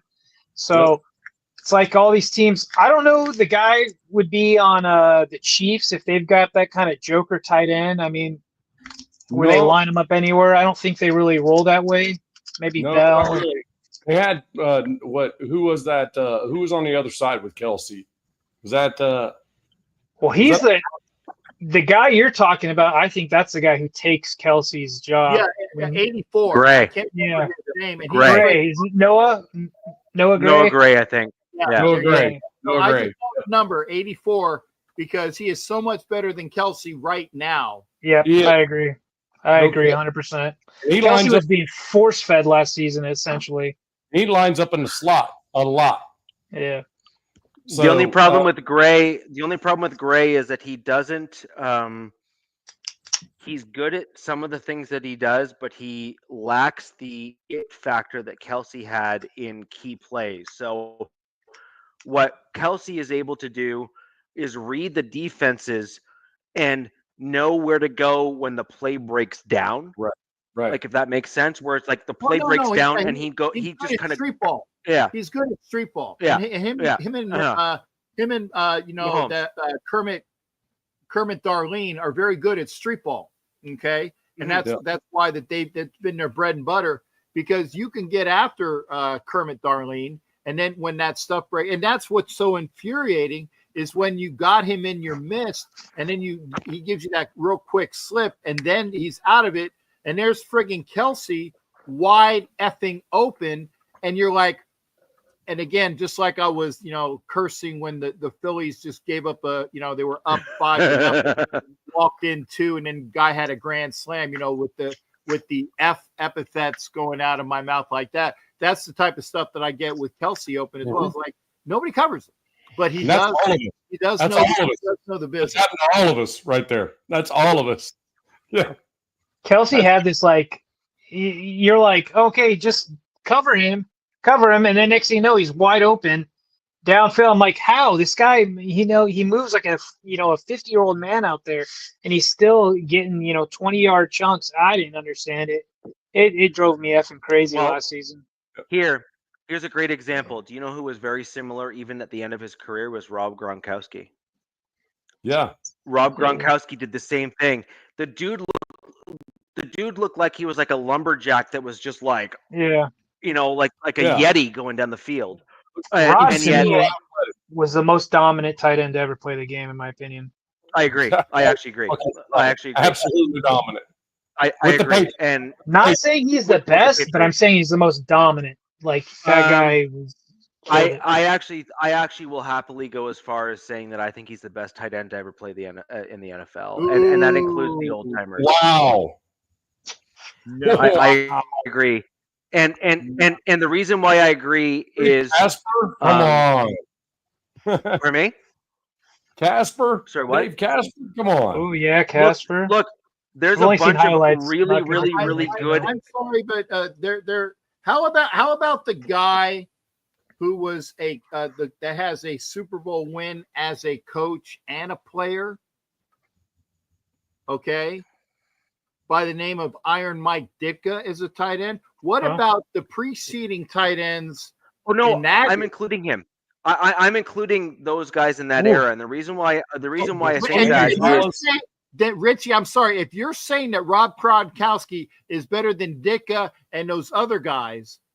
I'm sorry, sir. You lost a lot of credibility as far as knowledge, or at least what you think. In my mind. Well, here's my reasoning why. Number one, Rob Gronkowski, for his size, and he's an enormous human being. The dude's 6'7" and 275 pounds. For his size, and even not for his size, just in general, was incredibly quick and could run a full route tree and was an offensive weapon in almost that entire era within the Patriots. And he can block. I haven't even gone to that yet. No, I haven't gone to that yet. And there was games actually where their tackles were injured. And if you actually look at the film that was captured there, they put Rob Gronkowski in as a tackle. The dude played a freaking offensive tackle as a tight end, and so it's for those kind of reasons where I'm not diminishing those other people. I actually think that those other guys, Gonzalez, for example, you have Ditka, who is like in that upper tier. You have a couple other dudes that. Well, Gates is another guy who I think is deserves to mention. Shannon Sharp. How about Jackie Smith? How about Ozzie effing Newton?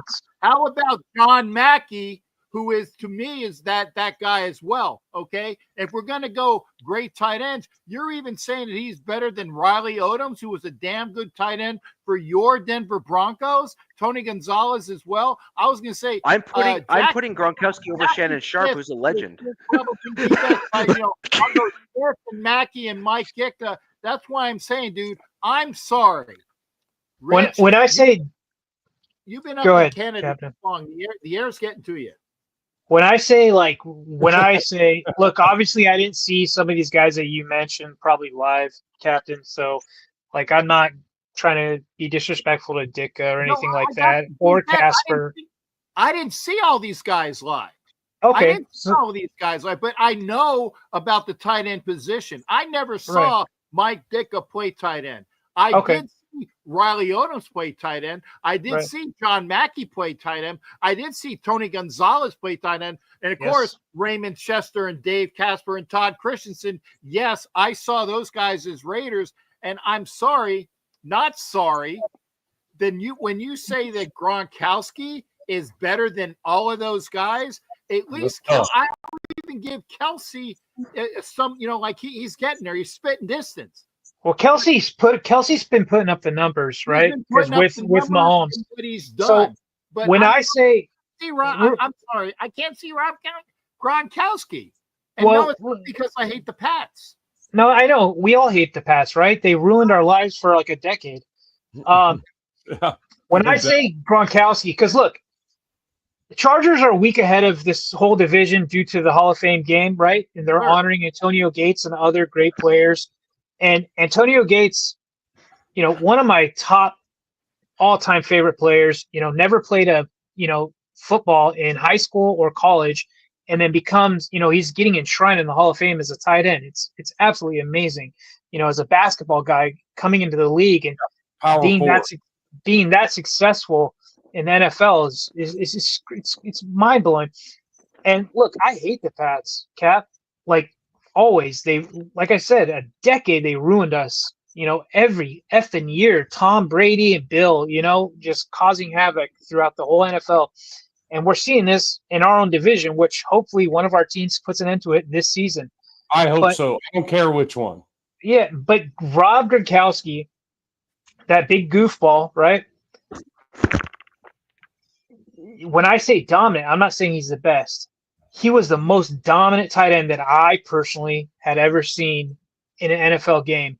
The way he was able to handle D linemen, linebackers, secondary and safety, catch over the shoulder balls, with that giant, you guys remember he had that huge brace on one of his arms.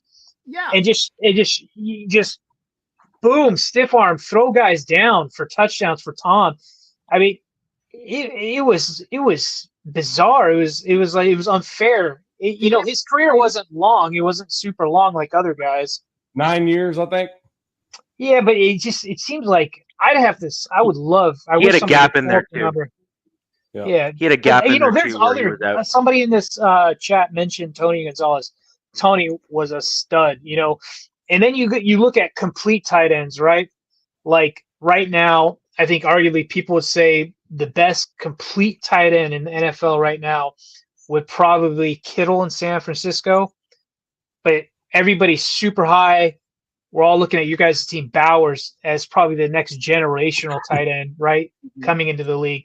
So there's all these categories. We all talked about joker tight ends, and then there's complete tight ends. There's all these different sizes these days. So it's a tough debate. But when I say dominant, personally, that's just my opinion. Who looked the most dominant, like he could just do whatever he wanted. Zed, I don't, like I said, I give Rob Gronkowski credit. He was a dominant tight end, but the statement going back to semantics, and I'm big on effing semantics, when Richie Richey said that he, in his opinion, which is fine, it's his opinion, Sure. in his opinion, Rob Gronkowski is the greatest tight end to ever play the game, is I can't even think of the words I can say. Yes, I don't think I'm as bold as our neighbor to the north to say he was the greatest ever. Because No. I personally, I don't know who is.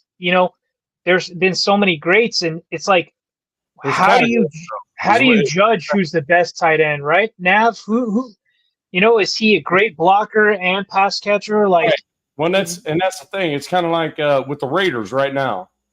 The the Bowers and freaking and Mayer, they are complete. Both are complete tight ends. Yes, they can run around.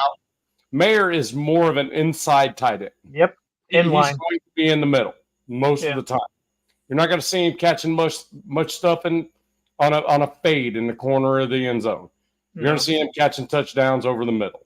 He's going to be a safety blanket. He's an inline guy.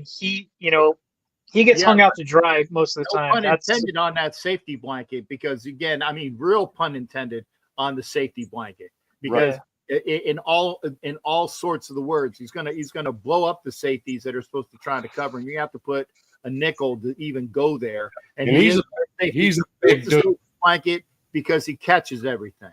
I mean, it's this modern NFL guys though. This modern NFL, you need like 2 to 3 types of tight ends. Let's just be honest. That's true. And that's why I'm saying, and again, Richie, that's fine. It's your opinion. That's fine. The old adage, everybody has an opinion and everybody has an asshole, and they could all stink. But I'm sorry. I'm just berating you because, again, I never said that Casper or Chester or Christensen was the greatest tight end. And if you're going to go by Raider thing, no, I mentioned John Mackey. Go back and look at the stuff that John Mackey did. Go back and look at what Mike Ditka did. Ozzie Newsome. Go back and look at Ozzie. I've watched Newsome and I've watched Ditka throughout like a good portion of their games. They were phenomenal, and they played in an era that was brutal. Say considerably different than what we play now. Certainly in an era that I is more aligned with kind of my upbringing and how I play contact sports. And I appreciate what they've done. And Ditka was one of the guys that set the tone for certain tight ends, and certain guys will, for what you can do, right? Like, but the fact remains is that when you look at a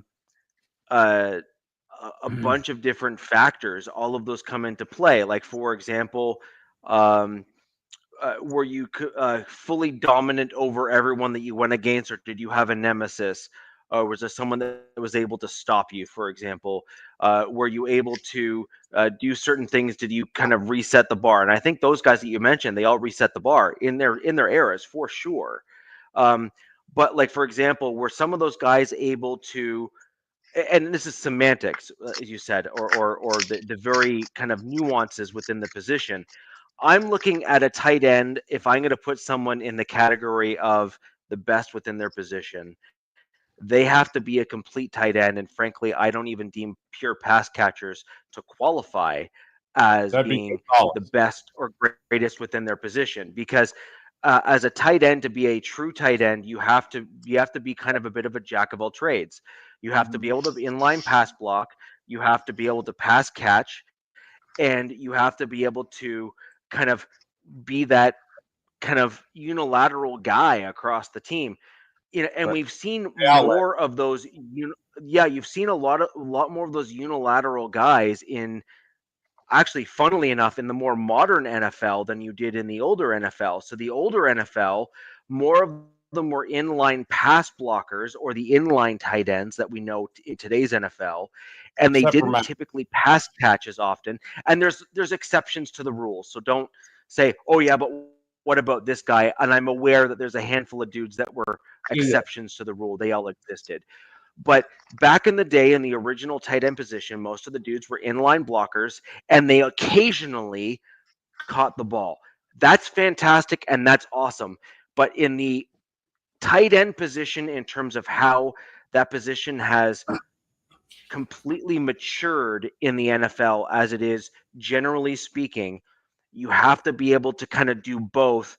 And the all-time greats, and I mean the guys that have to be considered as all-time greats, must be elite at both inline pass blocking and pass catching. You have to, in order to even be considered in the conversation. And I give you Ray Chester, who doesn't get a lot of pub. If you're going that can be elite at catching the ball, at blocking, and doing other things, Ray Chester. And yes, I and again, you're going to call a Raider bias, but look at what Ray Chester did. Raiders had some great players back then. Yeah, Man. I mean, and the other thing is that you had Chester and Casper at the same time, kind of like what the Raiders have now with Bowers and Mayer. Exactly. Who are you going to effing cover? What? Pick your poison. Especially if you're going that tight end. And but Ray Chester is that guy. And again, look at the list. About Richie's team, Ozzie Newsome. Give me Tony Gonzalez as much as I hate him, because he did all of those things as well. I just think you're a little off the ball with Gronkowski. You're going to go modern. Well, here's my problem. Modern era. Here's my Tony Gonzalez and Antonio Gates, who should be in and did finally get in.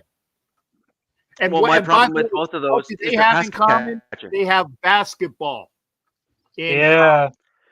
Good point. Yeah, Captain. but see, this is what my problem is. Gonzalez was never a great blocker. He was good, but never great. I'm not sure that's block. true. He put himself out there. He did the thing, but he was never great.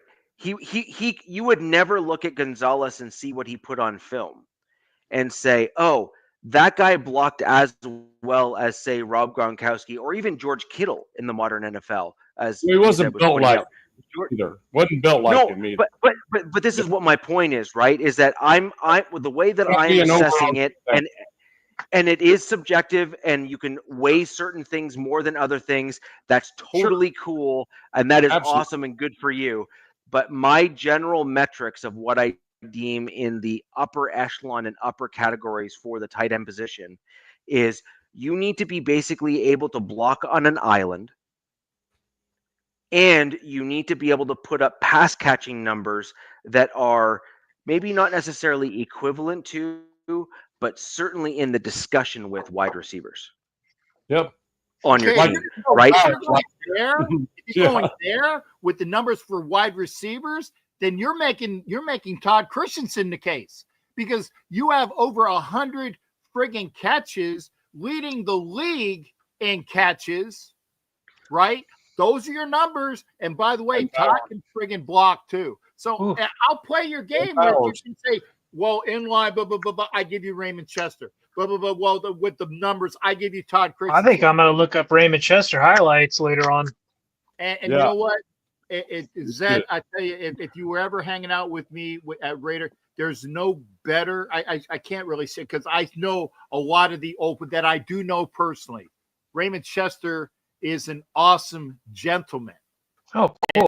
Very understated, and he doesn't get the accolades, Recognition probably he should deserves, right? Yeah, I think a lot of those guys, you know, I don't want to call them the forgotten era, but I would say like the golden age, right, of the NFL.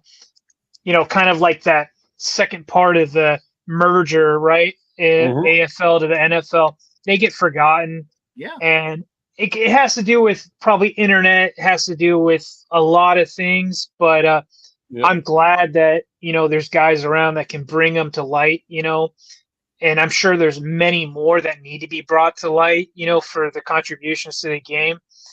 You know, it was a different time, these guys were super tough. They weren't as freakish athletes as we have today, but they were hard nosed, man. They played hurt.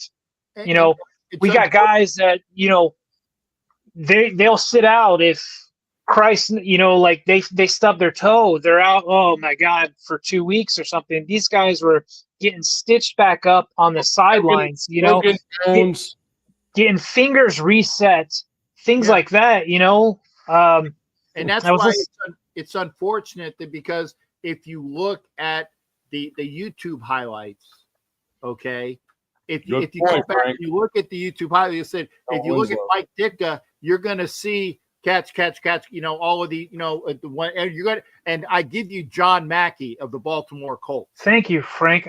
God, why did I forget Kellen? Damn it. Winslow was legit too. Right. He was legit. But the thing that was the Air Coryell stuff. You guys know about Kellen Winslow is the fact you see the highlight reels. So I catch it. Yeah. Kellen Winslow could block. John Mackey could block. Mike Ditka can block. And all the Raiders that I told you about could block. Yep. Oh, I believe you. I believe you can. That's why I went high, right, and ballistic when Richie's saying that Gronkowski is, again, his opinion.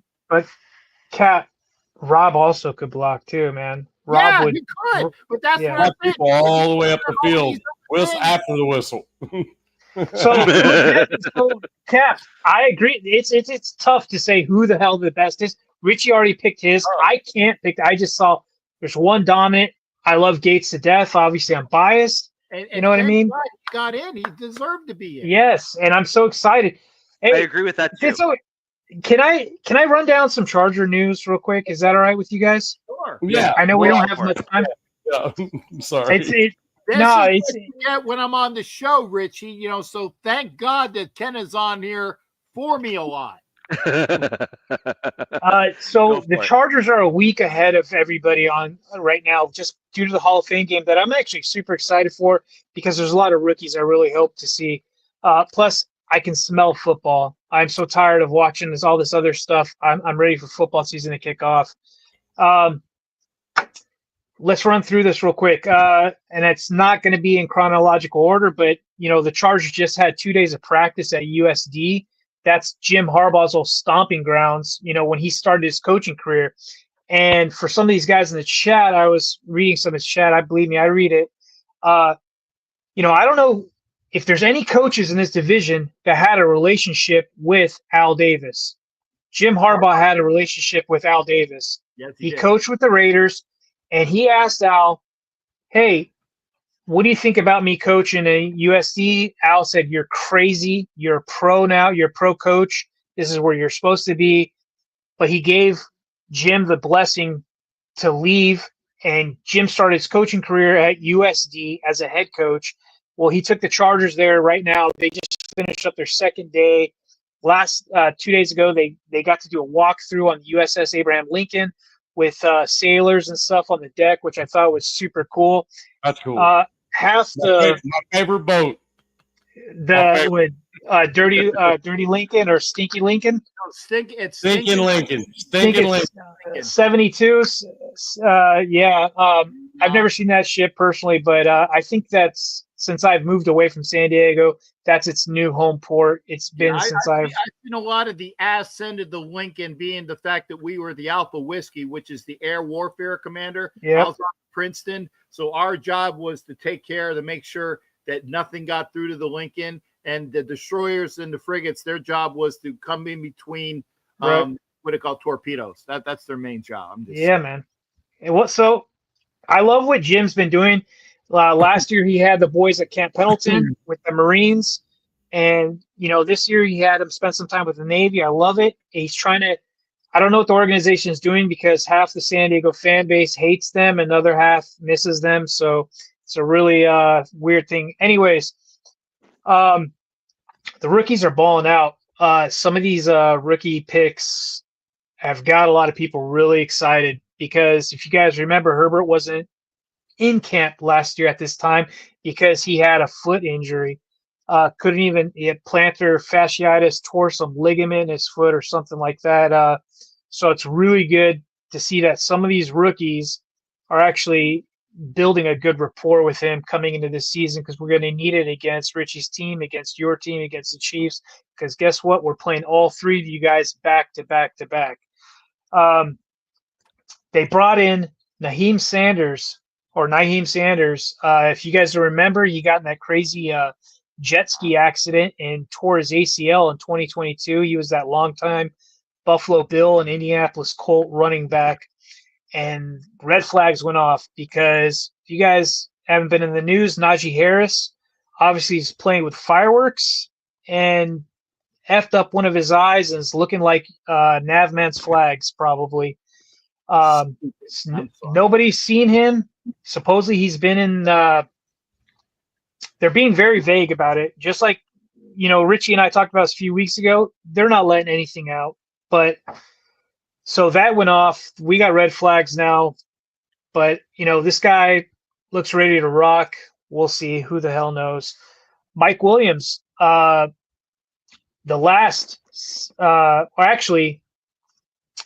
was the last San Diego Charger or the first Los Angeles Charger drafted. He retired unexpectedly. And I was excited about him coming back because he was healthy for 17, 18 games last season with two teams, with the Jets and the Steelers, even though statistically it was his worst season ever. So it's it's a bittersweet for him to retire because he's a great guy. His body just failed him. And, he was a great 50-50 catcher. So he's retired. Sucks, man. I wish him all the best. Thank you for your sacrifice to the teams. I mean, I appreciate it. And I then see him as a great example. Sorry, just to interject. Mike Go Williams ahead. is a great example. He is the dude that has all of the physical gifts, but he is the exact example of why genetics matter. Sure. Because some dudes have all of the physical gifts, but they don't have the durability in their body in order to maintain playing at the caliber of the NFL and the abuse that the NFL puts on their bodies.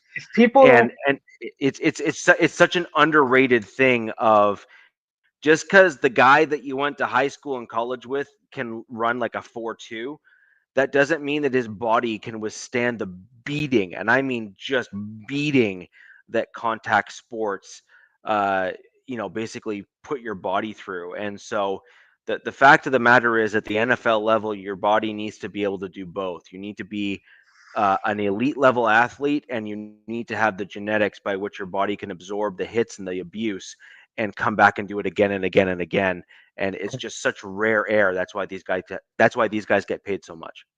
Richie, I completely agree with you. He reminds me of a guy named Jason Verrett, the Chargers also drafted, that his body just failed him. And if you guys remember, Williams came into the league with like a neck history and back history.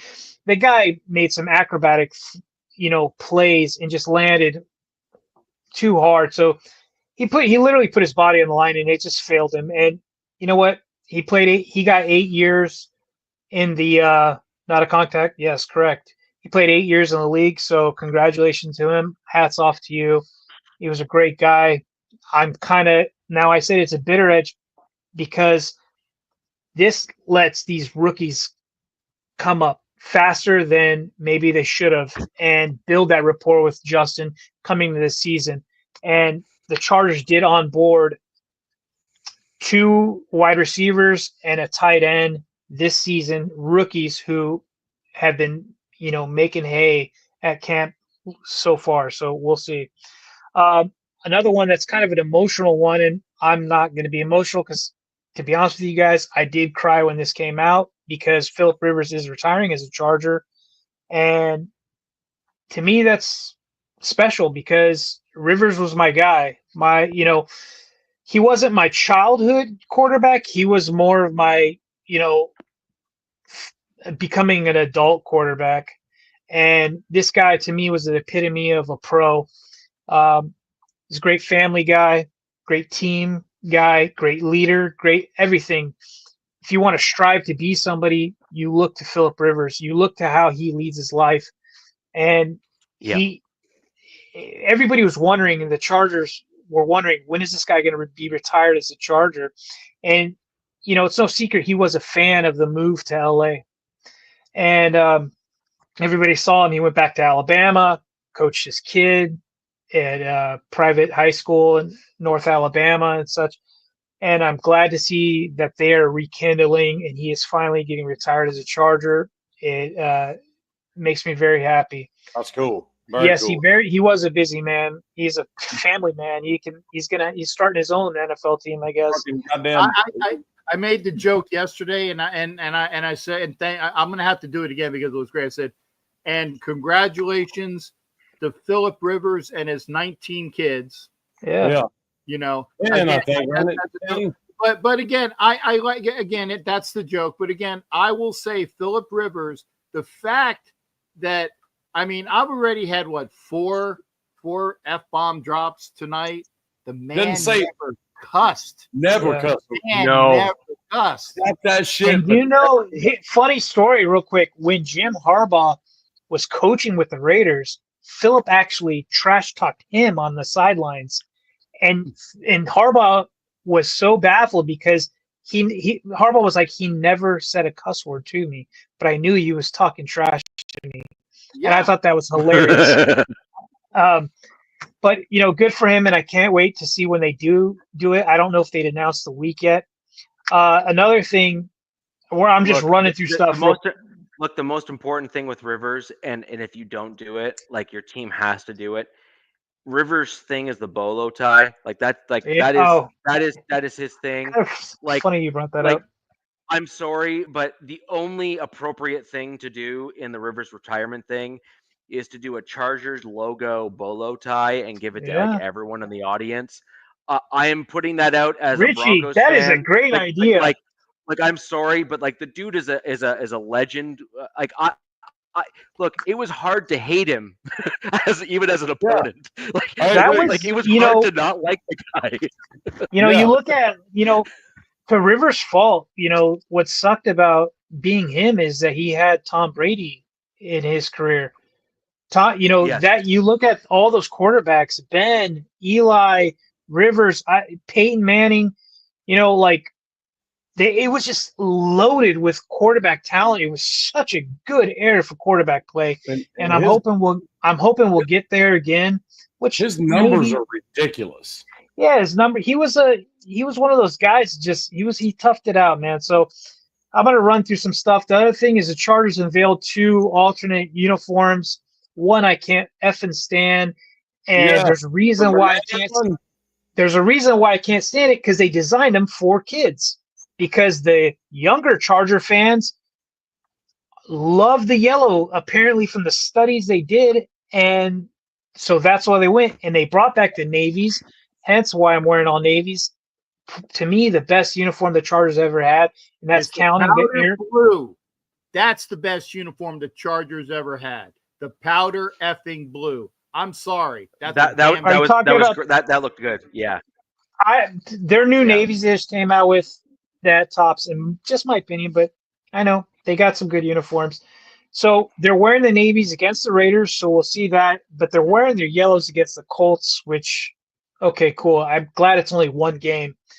And then let's see what else. We'll go through real quick. DZ. Yes, sir. Yeah. I want to throw some Rivers numbers at you. Go ahead, man. Every year that he played in the NFL, I'm going to throw him out there real quick. Okay, so he was drafted His first year was 04. He did not start much. He played in 2 games. Okay. That's Breeze. He had Breeze in front of him. Yep. Yes, he he only played 2 games in 05. He was a starter in 06, 3,300 yards. In 07, 3,100. 08, 4,009.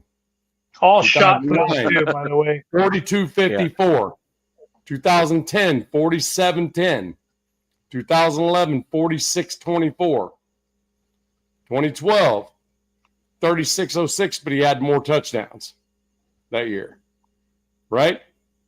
44.78 in 2013, 42.86 in 14, 47.92 in 15, 43.86, 45.15, 43.08, 46 for a total of 63,440 yards.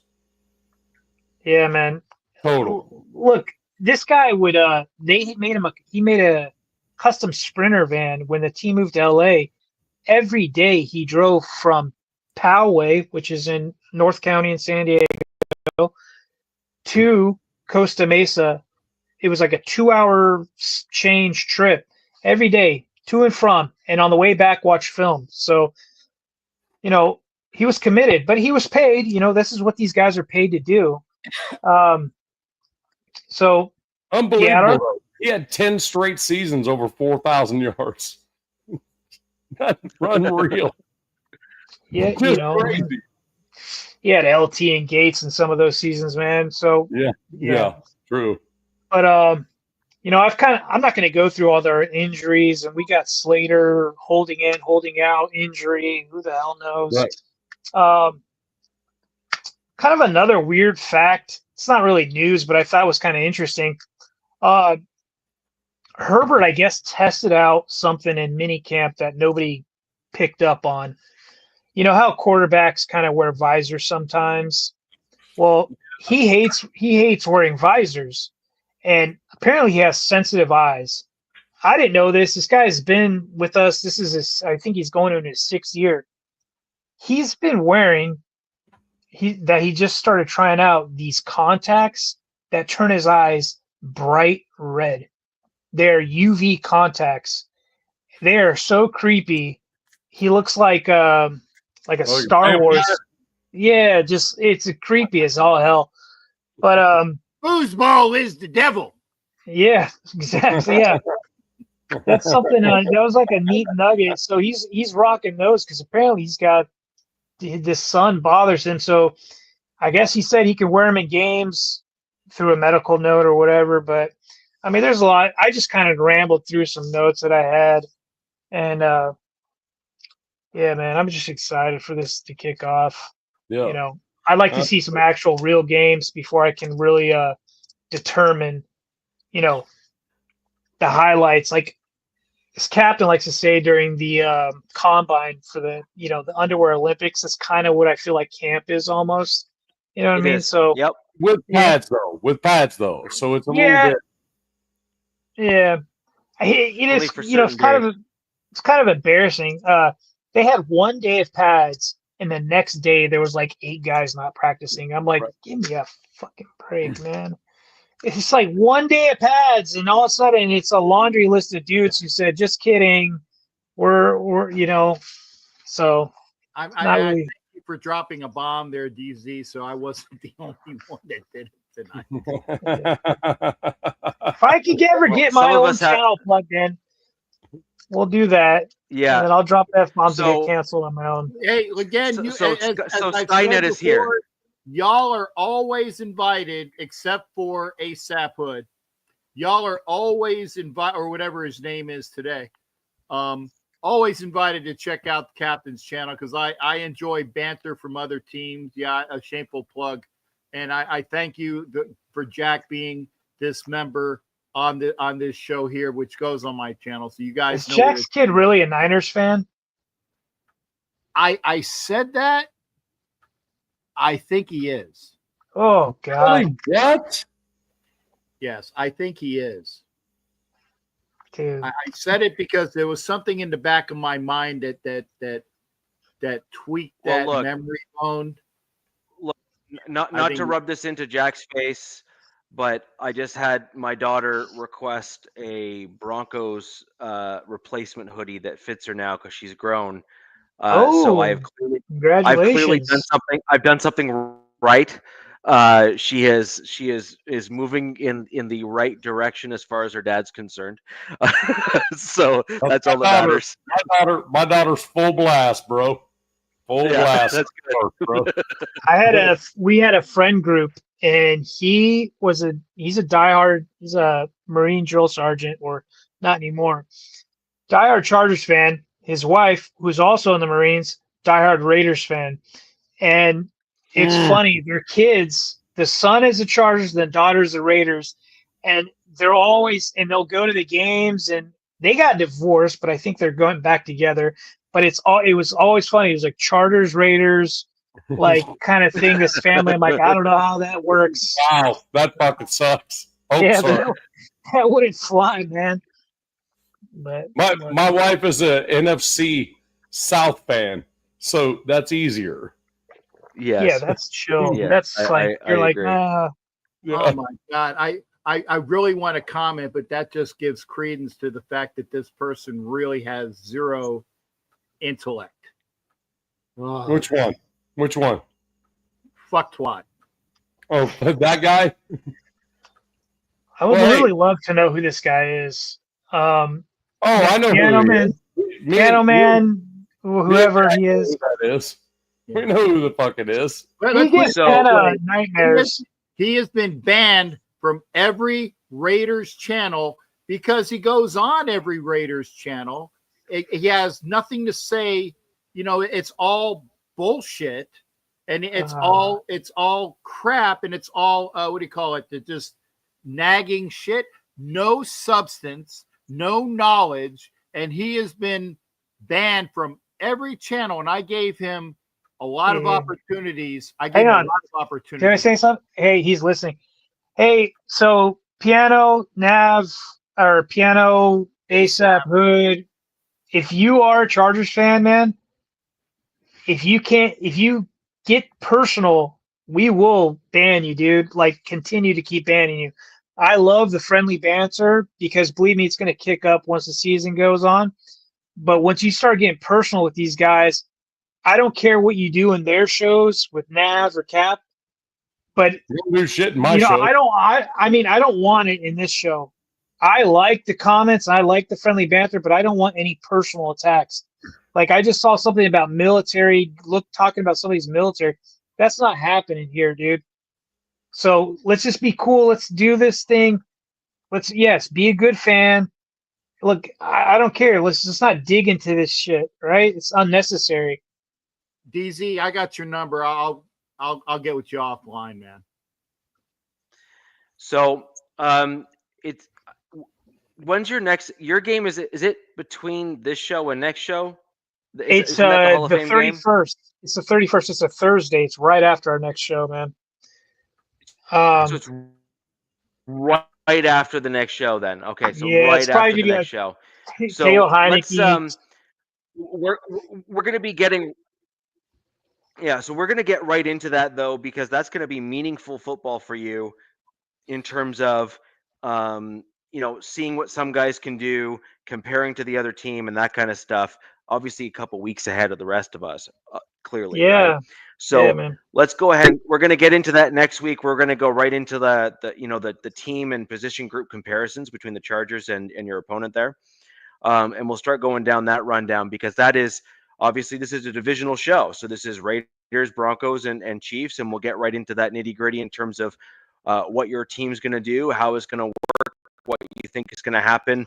Do you think you're going to see, maybe some more meaningful players play, or do you think it's going to be basically the roster bubble guys trying to show and prove their worth? That'll be an interesting kind of discussion to have. As we've kind of been alluding to in terms of health and everything. It's the underwear. So I think that'll be an interesting one. Thrown in, right? Yeah. Well, but see, some coaches treat it as a legit thing.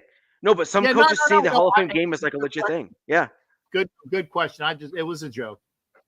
No, but I completely agree with you. Some coaches see it as a throwaway game and I never want to play it ever again. Other coaches see it as like an actual important, meaningful game. I mean, That not too is long a ago, boys, we did play 4 preseason games, so it's just like right, back to norm in LA and right, Detroit. right, Yeah. And I right. will And say I that mean, and Josh Detroit is a McDaniel tough team. won his very first game as the Raiders head coach in Canton, and I was there, and it went Oh, right downhill from by there. the way, real quick, I know we were talking up the AFC West this whole show. Dude, the NFC North is the other division I would compare to us. Detroit, Minnesota, Green Bay, and Chicago.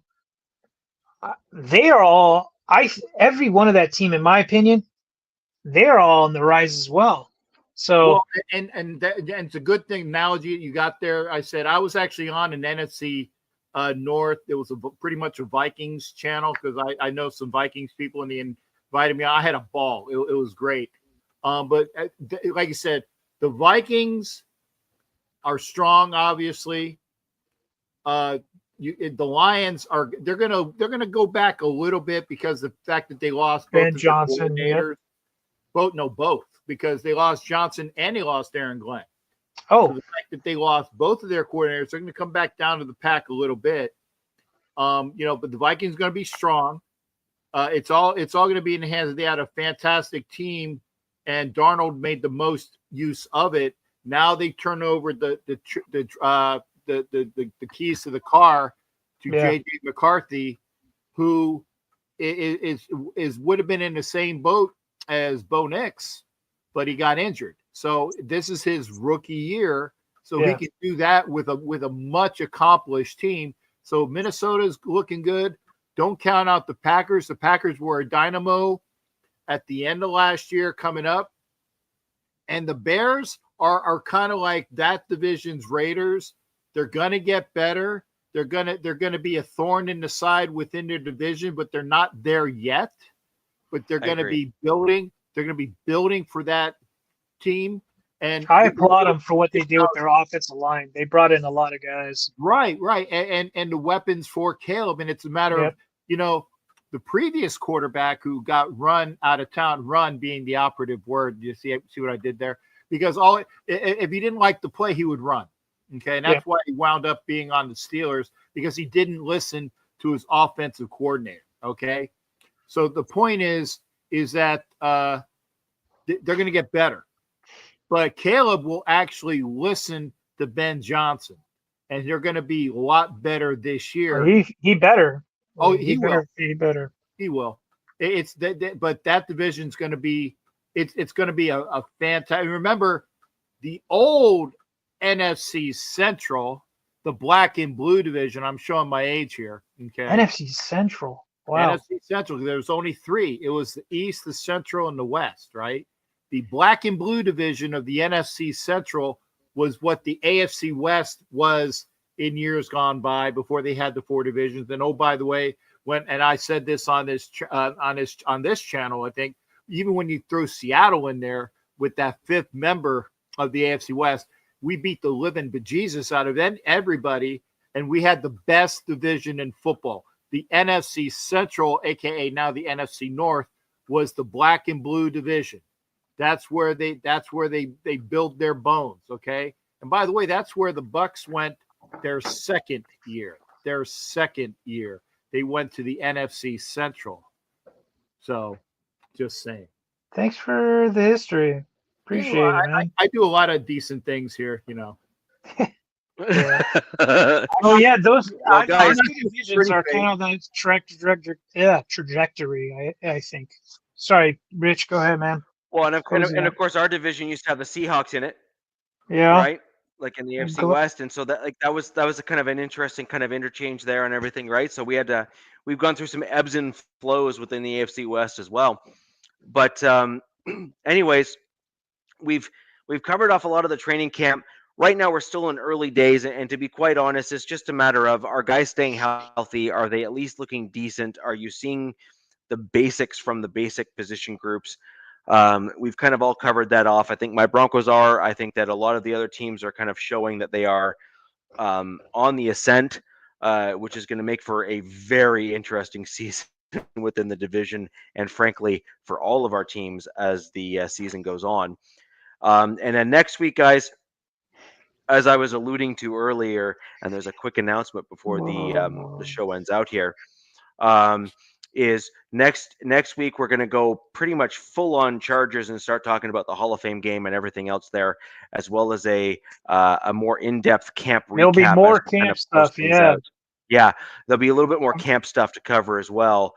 But before we close out, and this is one last thing before we close out, ladies and gentlemen, DZ has his own channel.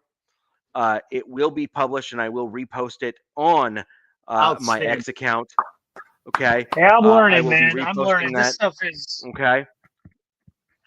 So let's all. I don't care who your fandom is. If you're Raiders or Broncos or Chargers or Chiefs, we kind of try to do our best to cover everything here. And let's give DZ some support. Let's get him some subs to get him to a point where he can go ahead and get himself branded and monetized and all that good stuff. So let's go ahead and give him a follow. You can check out my X account, which is right over that away. I will be sharing it again shortly after the show. And let's go ahead and get as many subs over to DZ's channel as possible. More content is coming there soon. And this show will also be live streaming on his channel going forward as well. Thanks, ASAP. Appreciate it. All right. Now, ladies and germs, or ladies and gentle spoons, ladles and gentle spoons is the correct way of saying that. We are now done. I have successfully managed to be the only one of us that is not cursed on the show today, so I will wear that badge proudly. But hey, we will. There you go. Thank you. I appreciate that. Yeah, it's a subtle. You use the Queen's English there. Good for you. Ladies and gentlemen, we will be back next week on the Wild Wild West podcast, where the West Side is the best side. Peace. Yeah! Fast lane when I pass in the street, bag of money in the passenger seat. Tempo's been asking for me on the road from the west to the east. Way up, I might never come down, cause the coast racking up the flight miles. So high, I might never come down, so what, this is my lifestyle. Wait a minute, work hard for